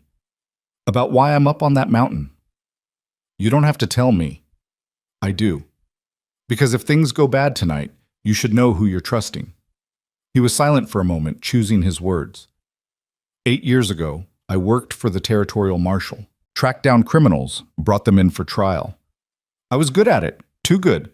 They started sending me after harder targets, more dangerous men. He paused, and Evelyn waited. There was a man named Garrett Cross. He'd killed 6 people, robbed twice that many. I tracked him to a homestead outside Denver, found him hiding in the barn. He surrendered without a fight, hands up, asking for mercy. Rowan's voice had gone hollow. I should have arrested him, should have brought him in, but I was tired. Tired of chasing, tired of seeing him lawyer his way out of consequences like so many others had. So I shot him, executed him right there, unarmed and surrendering. Evelyn's breath caught, but she didn't speak. The marshal covered it up, called it self-defense, said Cross had gone for a weapon. But I knew what I'd done. I'd murdered a man because it was easier than trusting the system to deliver justice. So I turned in my badge and left. Came to the mountain to disappear, to punish myself by living alone, to make sure I never had power over another person's life again. Why are you telling me this? Because tonight, I might have to make similar choices. And you should know that I'm capable of it, that I've crossed lines most men wouldn't even approach. He looked at her directly. I'm not a good man, Mrs. Hart. I'm just a man who's trying to do one good thing before the end. Evelyn reached out and touched his arm. Thomas used to say that good men don't exist, only men who keep trying despite their failures. I think you're one of those. Rowan didn't respond, but something in his expression softened. They reached the outskirts of Raven's Fork just as full darkness fell. The town was alive with light and music. The grand hall stood at the center, 3 stories of imported timber and glass, glowing like a lantern. Well-dressed people moved through the streets, heading toward the celebration. Rowan led them to a stable behind a boarding house. Wait here. I'm going to check Nathaniel's positions, make sure everything's ready. Don't move. Don't talk to anyone. I'll be back in 20 minutes. He disappeared into the shadows. The boys huddled close to their mother, watching the celebration through gaps in the stable walls. Somewhere inside that bright building, Mayor Franklin Cole was holding court, confident in his power, certain that his secrets were safe. He had no idea that his world was about to burn. Rowan returned exactly 20 minutes later. Nathaniel's in position. Devices are set. We have until 8 o'clock, 15 minutes. He looked at Evelyn. Last chance to change your mind. We can leave right now. Head north to those mining camps I mentioned. You could build a quiet life there. Safe. Anonymous. Evelyn thought about it. Really thought about it. A quiet life sounded wonderful. Safety for her son sounded like heaven. But Thomas would still be dead. His name would still be stained. And Franklin Cole would still be stealing and lying and destroying lives without consequence. No, she said. We're doing this. At precisely 8 o'clock, the first explosion lit up the night sky. It wasn't loud so much as bright, a fountain of colored sparks erupting from the roof of the assay office, red and gold and blue cascading like a waterfall of light. People in the streets stopped and pointed, delighted by the unexpected display. Then the second device triggered, this one on the far side of town. More sparks, more colors, and this time accompanied by a sound like thunder rolling through the mountains. The third explosion was the largest. It erupted from the bell tower of the town hall, sending streamers of silver fire hundreds of feet into the air. The crowd gasped and cheered, thinking it was part of the celebration. But inside the grand hall, Cole's security detail wasn't cheering. Evelyn watched through a window as 4 men in dark suits rushed out the front entrance, heading toward the disturbances. 2 more exited through the back. Now, Rowan said. They moved quickly. The kitchen entrance was exactly where Nathaniel said it would be, and exactly as unguarded as he'd promised. They slipped inside past hanging pots and startled cooks too busy preparing food to question why a widow and 3 children were entering through the back. The hallway beyond led to a servant's stair. Rowan led them up, moving with the confidence of someone who'd memorized the building's layout. At the top, they emerged into a gallery overlooking the main ballroom. The sight below was staggering. Hundreds of people in their finest clothes, dancing and drinking and laughing. Crystal chandeliers threw rainbow light across polished floors. A string quartet played in one corner. Tables laden with food lined the walls. And at the center of it all, holding court like a king, was Mayor Franklin Cole. He was laughing at something a woman had said, his face flushed with wine and self-satisfaction. Around him clustered Raven's Fork's elite, mine investors, business owners, territorial officials. These were the people who mattered, the ones with money and influence. These were the witnesses Evelyn needed. "Remember the plan," Rowan whispered. "You walk down those stairs, you head straight for Cole, you speak loud and clear. Don't let them interrupt you. Don't let them silence you. And no matter what happens, don't back down." Evelyn nodded. Her heart was hammering so hard she thought it might break through her ribs. Her hands were slick with sweat. Every instinct screamed at her to run, to hide, to protect her children by staying invisible. But she was done being invisible. She descended the stairs with her sons behind her. Heads turned as they passed. Conversations died. The music continued, but people were starting to notice the woman in the simple blue dress, the three thin boys, the way they moved with purpose toward the center of the room. Cole saw her when she was still 20 feet away. His smile faltered. His eyes narrowed. He said something to the man beside him, who immediately started moving toward Evelyn. She had seconds, maybe less. Evelyn raised her voice, projecting it the way she used to when calling her sons in from the yard. "Mayor Cole, I have something to show you." The music stopped. The entire ballroom fell silent. Hundreds of eyes turned toward her. Cole's face went through several expressions: confusion, recognition, anger, calculation, before settling on concerned confusion. "Mrs. Hart, isn't it? I'm afraid this is a private event. If you need assistance, I'm sure Sheriff Morrison can help you find appropriate lodging for—" "I don't need lodging. I need justice." Evelyn pulled the documents from her dress and held them high. "These are accounting records from the Ravens Fork Mining Company. They show systematic embezzlement over the course of 3 years. $73,000 stolen through fake expenses and fraudulent contractor payments." The crowd murmured. Cole's face had gone pale, but his voice remained steady. "My dear woman, I don't know where you got those papers, but I assure you they're forgeries. The mining company's books are regularly audited and found to be— My husband audited them, Thomas Hart. You hired him last spring to sort out your accounts before the territorial inspection. He found the discrepancies and documented them. He kept these copies as evidence." Evelyn's voice didn't shake. "And when he tried to report what he'd found, you arranged for him to be accused of theft. You destroyed his reputation so thoroughly that no one would believe anything he said.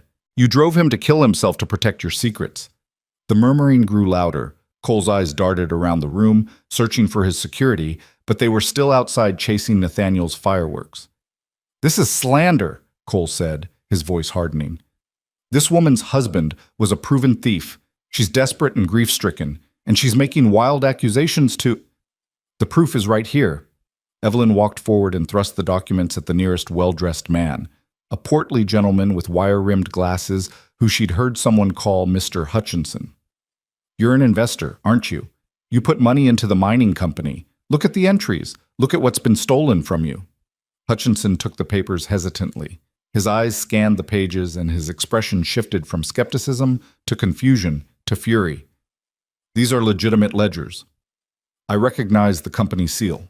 And these numbers, Cole, these show payments to contractors we never authorized, equipment we never purchased. Let me see those."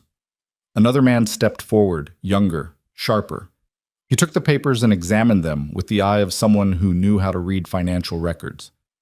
"She's right. This is embezzlement, clear as day. And if her husband found this, that means—" He looked up at Cole. "That means you had motive to silence him, to destroy him before he could expose you." Cole's mask was cracking. "This is ridiculous. I'm the mayor of this town, a respected businessman. I won't stand here and be accused by some vagrant widow who—" "You called my husband a thief," Evelyn said, and her voice cut through his bluster like a blade. "You told the whole town he was a criminal. You used his one desperate act to save our dying son as proof that he was worthless. You rejected me and my children on Christmas Eve and sent us into a blizzard to die. And you did it all to protect your own crimes." She turned to face the crowd, addressing all of them now. "My husband made a mistake. He borrowed money he couldn't pay back because I was desperate to save our son's life. It was wrong. He knew it was wrong, and the shame of it killed him. But his mistake was born of love. What was yours born of, Mayor Cole? What excuse do you have for stealing from your own investors, from your own town? The silence was absolute. Every person in that ballroom was staring at Cole now, seeing him with new eyes. The comfortable certainty that he was their leader, their protector, was crumbling. Cole seemed to realize he'd lost control of the room. His hand moved toward his coat pocket. Rowan was faster. He'd moved down from the gallery during Evelyn's speech, positioning himself behind Cole. When the mayor's hand went for what was probably a derringer, Rowan caught his wrist and twisted. The gun clattered to the floor. "I wouldn't," Rowan said quietly. "Not in front of all these witnesses." Cole's face had gone from pale to red.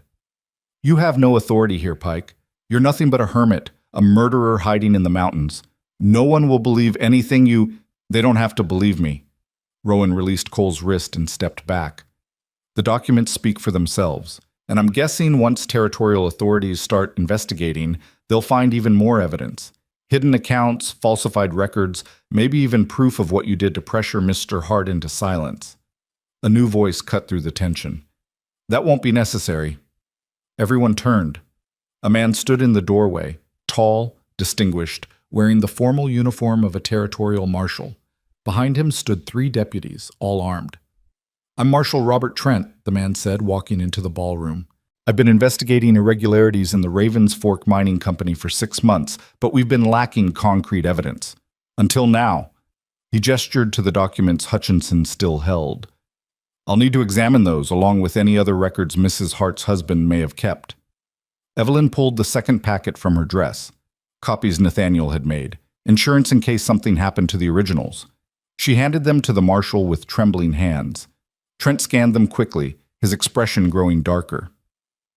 "Franklin Cole, you're under arrest for embezzlement, fraud, and conspiracy. Gentlemen, take him into custody." The deputies moved forward. Cole tried to back away, but there was nowhere to go. The crowd that had always parted for him now formed a wall, blocking his escape. "This is a mistake," Cole said, his voice rising with panic. "You're making a terrible mistake. I'm the mayor. I'm a respected—" "You're a thief," Marshal Trent said flatly. "And if we find evidence linking you to Thomas Hart's death, you'll hang for it." The deputies locked irons around Cole's wrists. He looked around the ballroom, searching for allies, for someone who would speak in his defense. No one did. The same people who'd celebrated with him moments ago now looked away, unwilling to be associated with his fall. As the deputies led Cole toward the door, he passed close to Evelyn. For a moment their eyes met. "You've destroyed me," he said quietly. "I hope you're proud." "I'm not proud," Evelyn said. "I'm just done being afraid." Cole was taken away.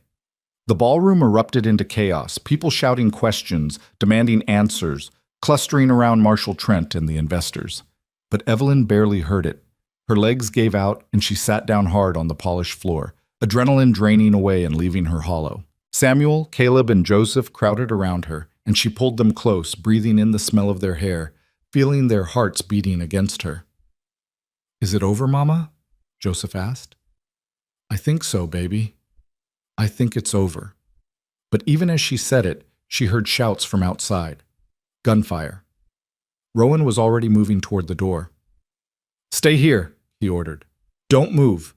He disappeared into the night. More shots rang out, closer now. The crowd in the ballroom surged toward the exits, panic replacing their earlier curiosity. Evelyn pulled her sons under one of the refreshment tables, shielding them with her body. Through the press of legs and chaos, she could see the main entrance. A man stumbled through it, blood soaking his shirt. He wore a deputy's badge. "They got the marshal," he gasped. "Cole's men. They were waiting outside. They killed Marshal Trent and freed Cole." He collapsed before he could finish. The ballroom descended into complete chaos. People screamed and pushed toward the exits. Glass shattered. Somewhere, a woman was sobbing. Evelyn's mind raced. Cole was free. He'd killed a territorial marshal. He had nothing left to lose, which made him infinitely more dangerous, and he knew exactly where she was. The shooting outside intensified. Through the windows, she could see muzzle flashes, shadows moving in the darkness. Someone was fighting, probably Rowan, possibly Nathaniel. Then she heard boots on the stairs above. Heavy, purposeful, coming down. Sheriff Morrison appeared at the top of the gallery, and he had a rifle. His eyes scanned the chaos below until they found Evelyn huddled under the table. "Mrs. Hart," he called out. His voice was almost apologetic. "Mayor Cole would like a word with you, and your sons, outside. Now!" He raised the rifle, pointing it directly at her. Evelyn stood slowly, pushing her boys behind her. "Leave them out of this.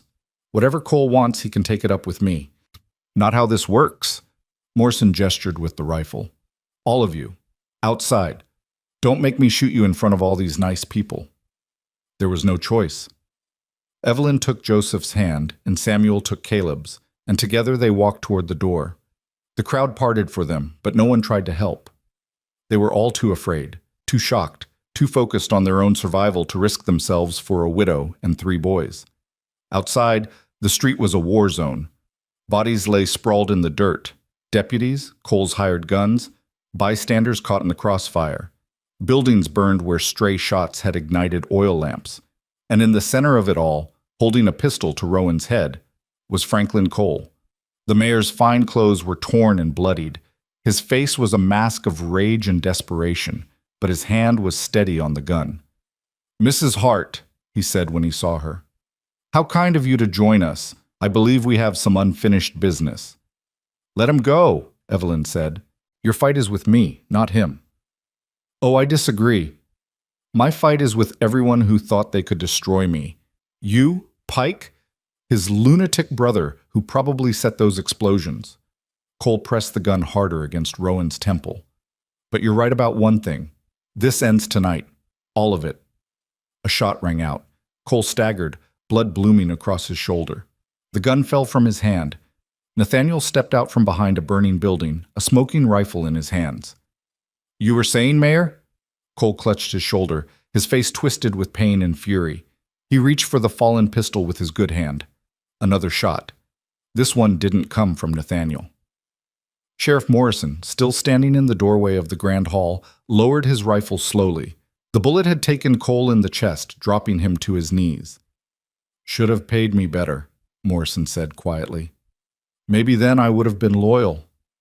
Cole fell forward into the dirt. His breathing was labored, bubbling. He tried to say something, but blood filled his mouth. Evelyn walked over to him and knelt down. She didn't feel triumph or satisfaction, just exhaustion and a strange kind of pity. "I didn't want this," she said. "I just wanted you to tell the truth, to admit what you'd done, to let us live in peace." Cole's eyes found hers. He tried to speak again, and this time she could make out the words. "Should have let you freeze." Then he died. Rowan pulled himself free from Cole's dead grip and immediately went to Evelyn, checking her for injuries. "Are you hurt? The boys?" "We're fine." She looked around at the carnage, the burning buildings, the bodies. "Is this what justice looks like?" "Sometimes," Rowan said. "Sometimes it's messy and violent and nothing like we hope it will be. But it's still justice." More riders were coming, territorial lawmen drawn by the explosions and gunfire. Within the hour, the street was filled with authorities sorting through the aftermath, taking statements, trying to piece together what had happened. Evelyn told them everything about Thomas's discovery, Cole's embezzlement, the attempt to silence them. The surviving investors corroborated her story, eager to distance themselves from Cole's crimes. Nathaniel explained the fireworks, emphasizing they'd been designed for spectacle, not harm. By dawn, it was over. Cole was dead, his conspirators arrested, and Evelyn's testimony was documented and filed with the territorial court. A lawyer approached her as the sun rose. "Mrs. Hart, the mining company's board would like to offer compensation. Your husband's discoveries saved the investors from further losses. They feel you're entitled to a reward." "How much?" She was too tired to be diplomatic. $5,000. And a formal apology acknowledging that your husband was a man of integrity who acted heroically to expose corruption. $5,000. More money than Thomas had earned in his entire life. More than enough to give her sons a future. "I'll take it," she said. "On one condition. My husband's name is cleared." Officially. In writing. I want it stated publicly that Thomas Hart was not a thief, but a whistleblower who was destroyed for trying to do the right thing. The lawyer nodded. I'll make sure it's in the formal statement. Evelyn walked back to where Rowan stood with Nathaniel and her sons. They all looked as exhausted as she felt. What now? Samuel asked. Evelyn looked at Rowan, then at the mountains rising behind the town. She thought about the cave, the warmth, the safety of stone walls and crackling fire. She thought about the mining camps to the north, the possibility of building something new. She thought about all the places she could go, all the lives she could try to build. But mostly she thought about how tired she was of running. Now, she said, we rest. The rest Evelyn had promised turned out to be more complicated than she'd imagined. Raven's Fork wanted to make amends, wanted to transform her from villain to victim to hero in the span of a single night. Within days of Cole's death, the town council offered her a house, one of Cole's properties, ironically, seized by the territorial government and redistributed as restitution. She stood on the porch of that house 3 days after the confrontation, looking at its painted shutters and glass windows and sturdy roof. It was everything she'd dreamed of during those frozen nights in the wagon. Safety, warmth, respectability. It felt like a coffin. You're not going to take it, are you? Rowan stood beside her, reading her expression the way he'd learned to do over their days together. They're trying to buy forgiveness, Evelyn said quietly, trying to convince themselves they're good people who made an understandable mistake. But they weren't mistaken. They were cruel. They turned us away knowing we'd die, and they did it because it was easier than showing mercy. So what will you do? Evelyn looked past the town toward the mountains rising in the distance. You mentioned mining camps. North, over the divide. Are they really there? 3 of them. Rough places. Men working claims that'll probably never pay out. Living in tents and shacks, fighting the mountain for every ounce of copper and silver. He paused. But they're real. And they're far enough from here that nobody cares what your last name is or what your husband did. Would they accept us? A widow with 3 boys? They'd accept anyone willing to work. The camps need everything. Cooking, sewing, teaching, doctoring. Women are scarce up there. A woman with skills? You'd be invaluable. He met her eyes. But it won't be easy. Winters are harder than anything you've seen. Summer brings floods and rock slides. And the men can be rough. Dangerous sometimes. More dangerous than dying in a blizzard? More dangerous than a mayor who wanted us dead? Rowan's scarred mouth quirked into something almost like a smile. Fair point. That evening, Evelyn gathered her sons in the boarding house room the town had provided temporarily. She'd put off this conversation, afraid of their reaction, but they deserved to know what she was considering. We're not staying in Raven's Fork, she said without preamble. I know the town's offered us a home, money, apologies, but I don't want their guilt.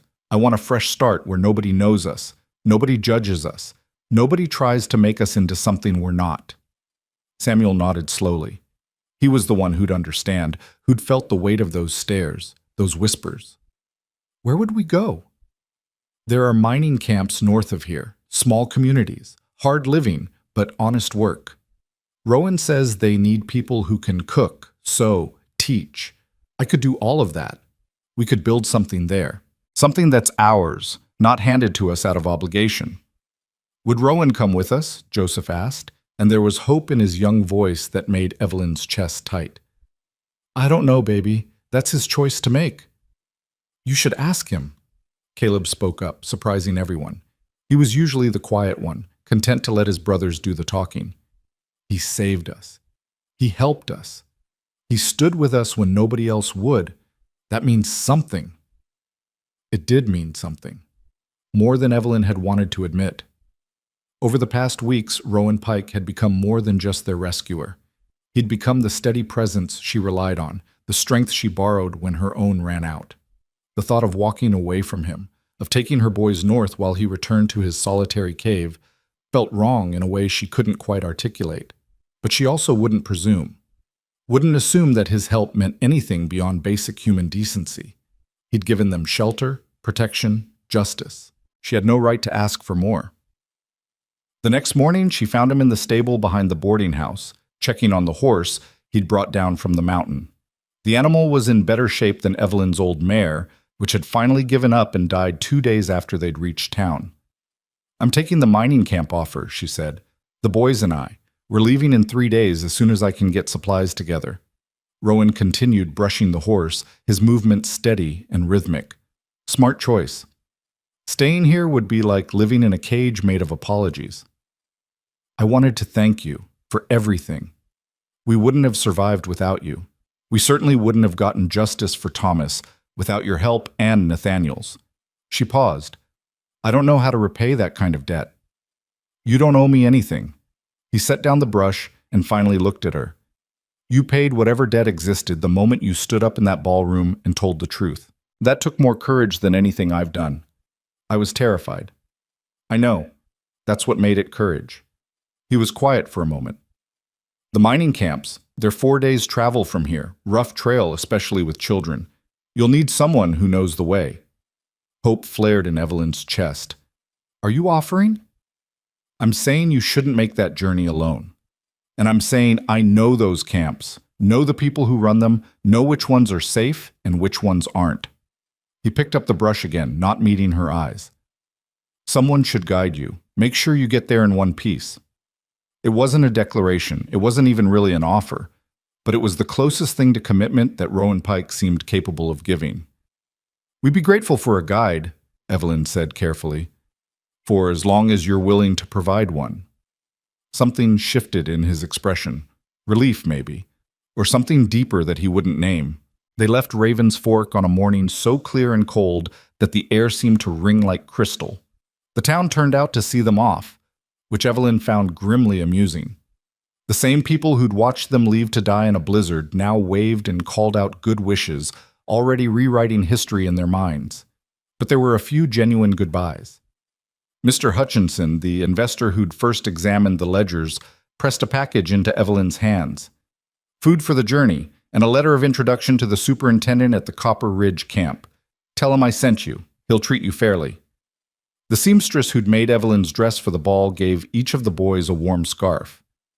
"You were very brave," she told Samuel. "All of you. Your father would be proud." It was the first time anyone in Raven's Fork had spoken of Thomas with respect. Samuel's eyes filled with tears, but he blinked them back and thanked her. Nathaniel met them at the edge of town. He'd packed his own supplies, his saddlebags bulging with mysterious packages that probably contained explosives. "You're coming too?" Evelyn asked, surprised. "Someone needs to keep my brother out of trouble. Besides, mining camps always need someone who knows how to blast rock safely." He grinned. "Figured I'd make myself useful." So their party became 5. Evelyn, 3 boys, and 2 brothers who'd barely spoken in 8 years, but now moved together with the ease of men who understood each other's silences. The journey north was nothing like the desperate flight that had brought Evelyn to Raven's Fork. They traveled at a reasonable pace, stopping to camp when the boys grew tired, taking time to hunt and fish and rest. Rowan taught Samuel how to read trail signs, showed Caleb how to start a fire with wet wood, let Joseph ride on his shoulders when the path grew too steep. At night, around the campfire, Nathaniel told wild stories about his explosives work that were probably half lies but made the boys laugh. Rowan carved small figures from wood, a horse for Joseph, a wolf for Caleb, an eagle for Samuel. Evelyn mended their clothes and cooked their meals, and slowly felt the knots of fear and desperation that had lived in her chest begin to loosen. On the 4th day, they crested a ridge and looked down at Copper Ridge Camp. It was exactly as rough as Rowan had promised. Maybe 100 structures scattered across a valley, tents, lean-tos, a few actual cabins built from scrap lumber. Smoke rose from a dozen chimneys. The sound of picks striking stone echoed off the surrounding cliffs. But there were also gardens, carefully tended despite the short growing season, clotheslines strung between buildings, children playing in the dirt, the signs of people trying to build lives, not just extract wealth.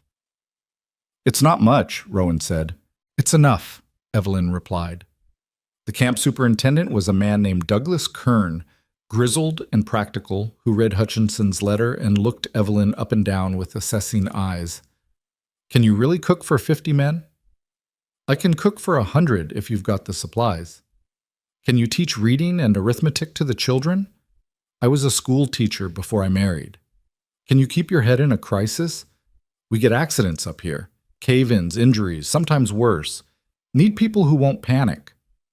Evelyn thought about driving a broken wagon through a blizzard, about performing surgery on Rowan's gunshot wound with trembling hands, about standing in a ballroom and accusing a mayor of murder while armed men surrounded her. I don't panic, she said. Kern nodded slowly. You're hired. $20 a month plus room and board for you and the boys. We've got a cabin that's been empty since the Johnsons moved on. It's small, but it's solid. You can have it. Los muchachos. John, the cabin was tiny. One room with a loft, a stone fireplace, gaps between the wall logs that would need chinking before winter. But it had a door that locked, and windows that opened, and a view of mountains that made Evelyn's heart lift every time she looked at them. What do you think? She asked her sons.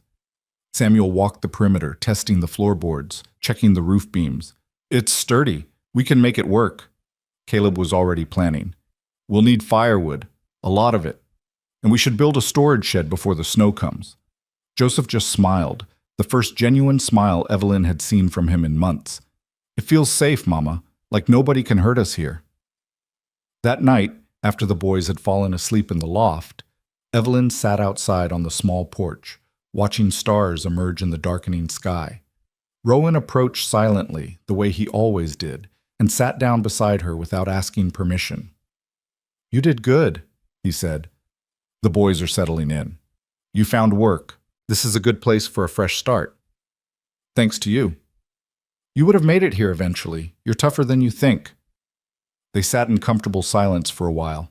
Then Evelyn asked the question she'd been avoiding. What about you? Will you go back to your cave now? Return to the mountain? Rowan was quiet for a long time. That cave was a hiding place, a punishment I gave myself for things I'd done. But living there, alone, never speaking to anyone for weeks at a time, that wasn't healing. That was just slow dying. What changed? You did. Your boys did. He looked at her, and in the starlight, his scarred face seemed less frightening and more human. I spent 8 years convincing myself I didn't deserve connection, didn't deserve family, didn't deserve anything but isolation.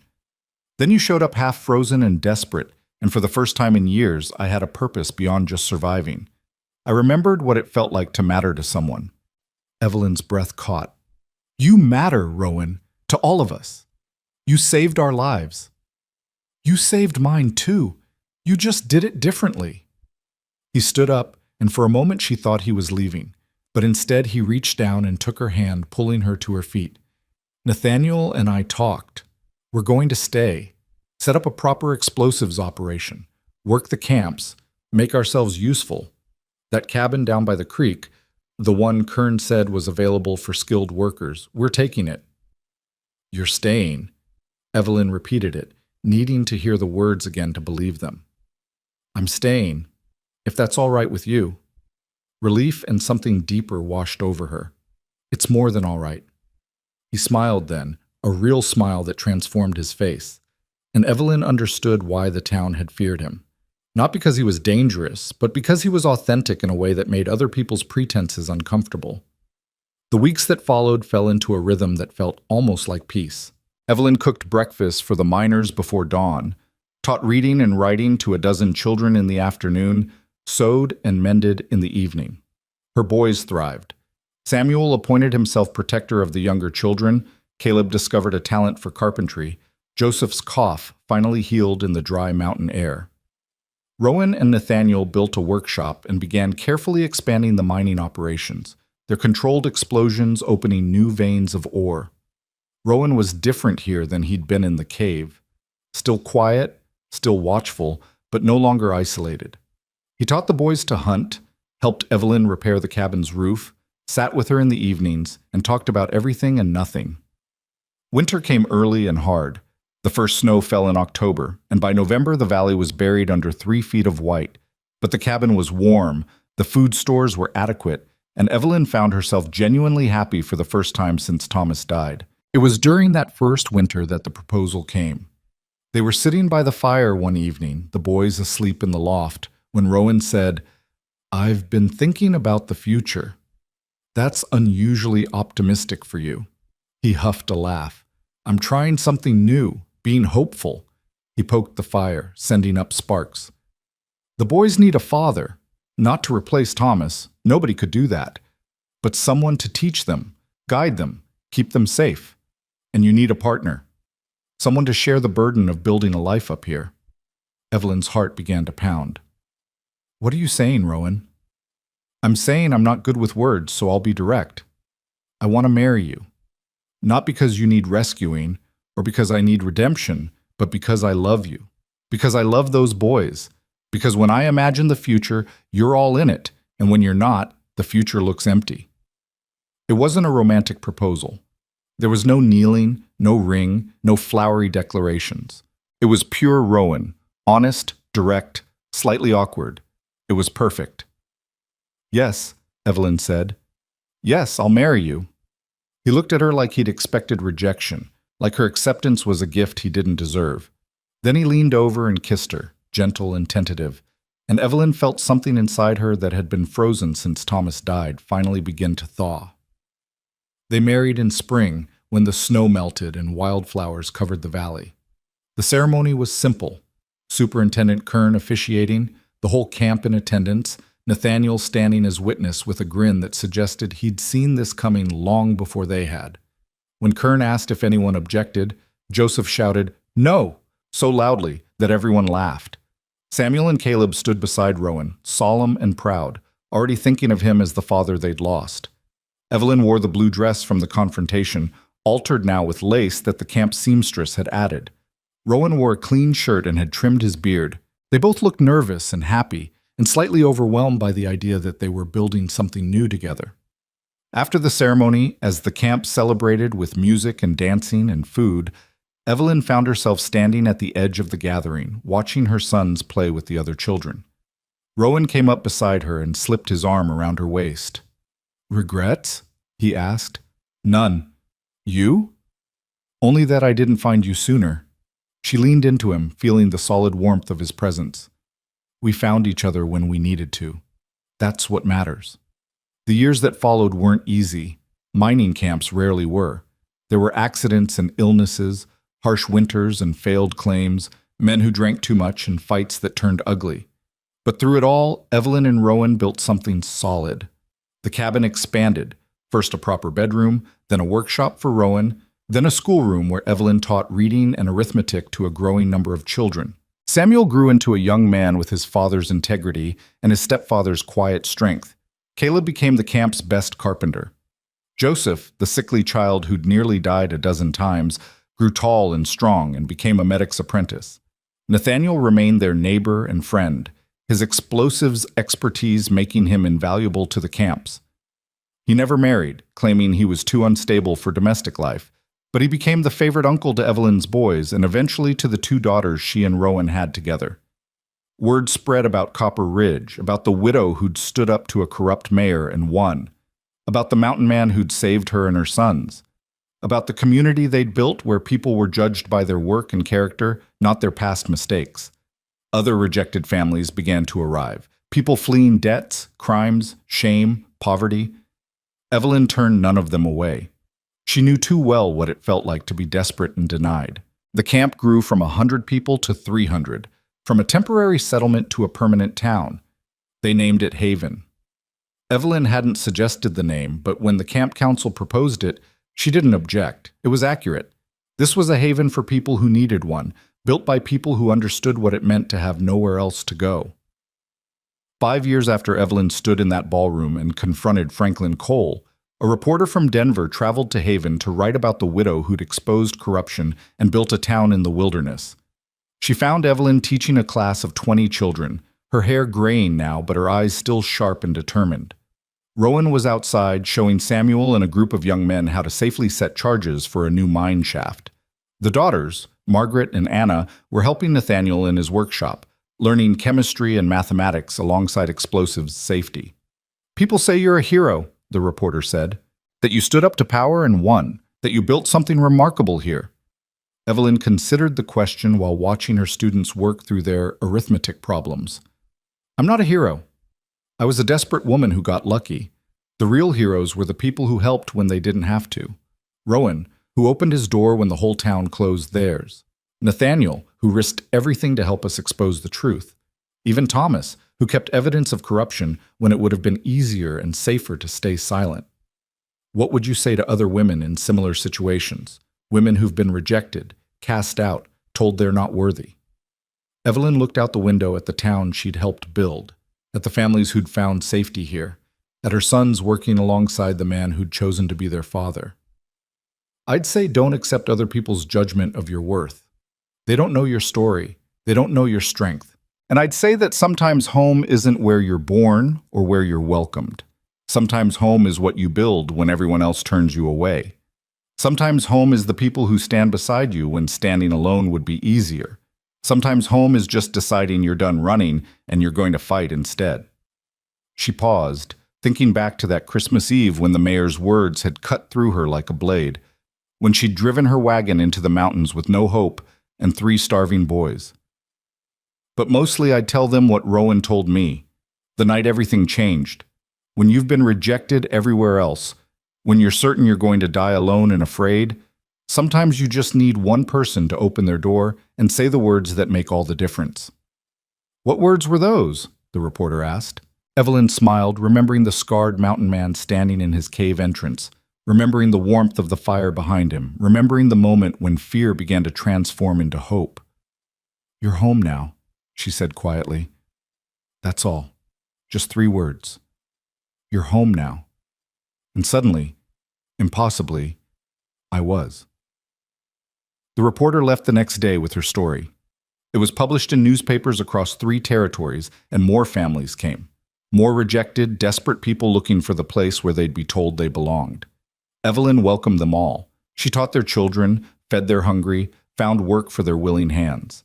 And to each new arrival, each family stepping off the trail exhausted and afraid, and certain they'd finally run out of places to run, she said the same thing Rowan had said to her all those years ago.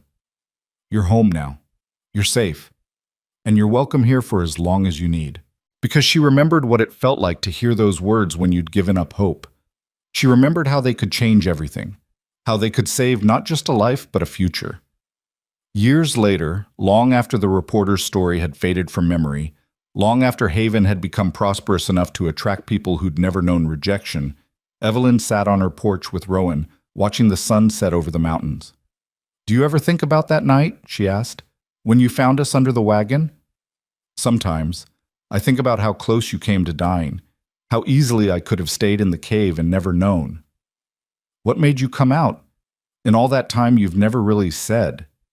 Rowan was quiet for a long moment. Then he said, "I heard your youngest crying. The sound carried even through the storm, and I thought about how many people probably heard him and chose to ignore it, chose to stay warm and safe, and tell themselves it wasn't their problem. And I realized I could be one of those people, or I could be someone different, someone who walked into the storm instead of hiding from it." "I'm glad you chose the storm." "So am I." He took her hand, his thumb tracing the calluses she'd earned from years of work. "You know what the funny thing is? I thought I was saving you, but you saved me too.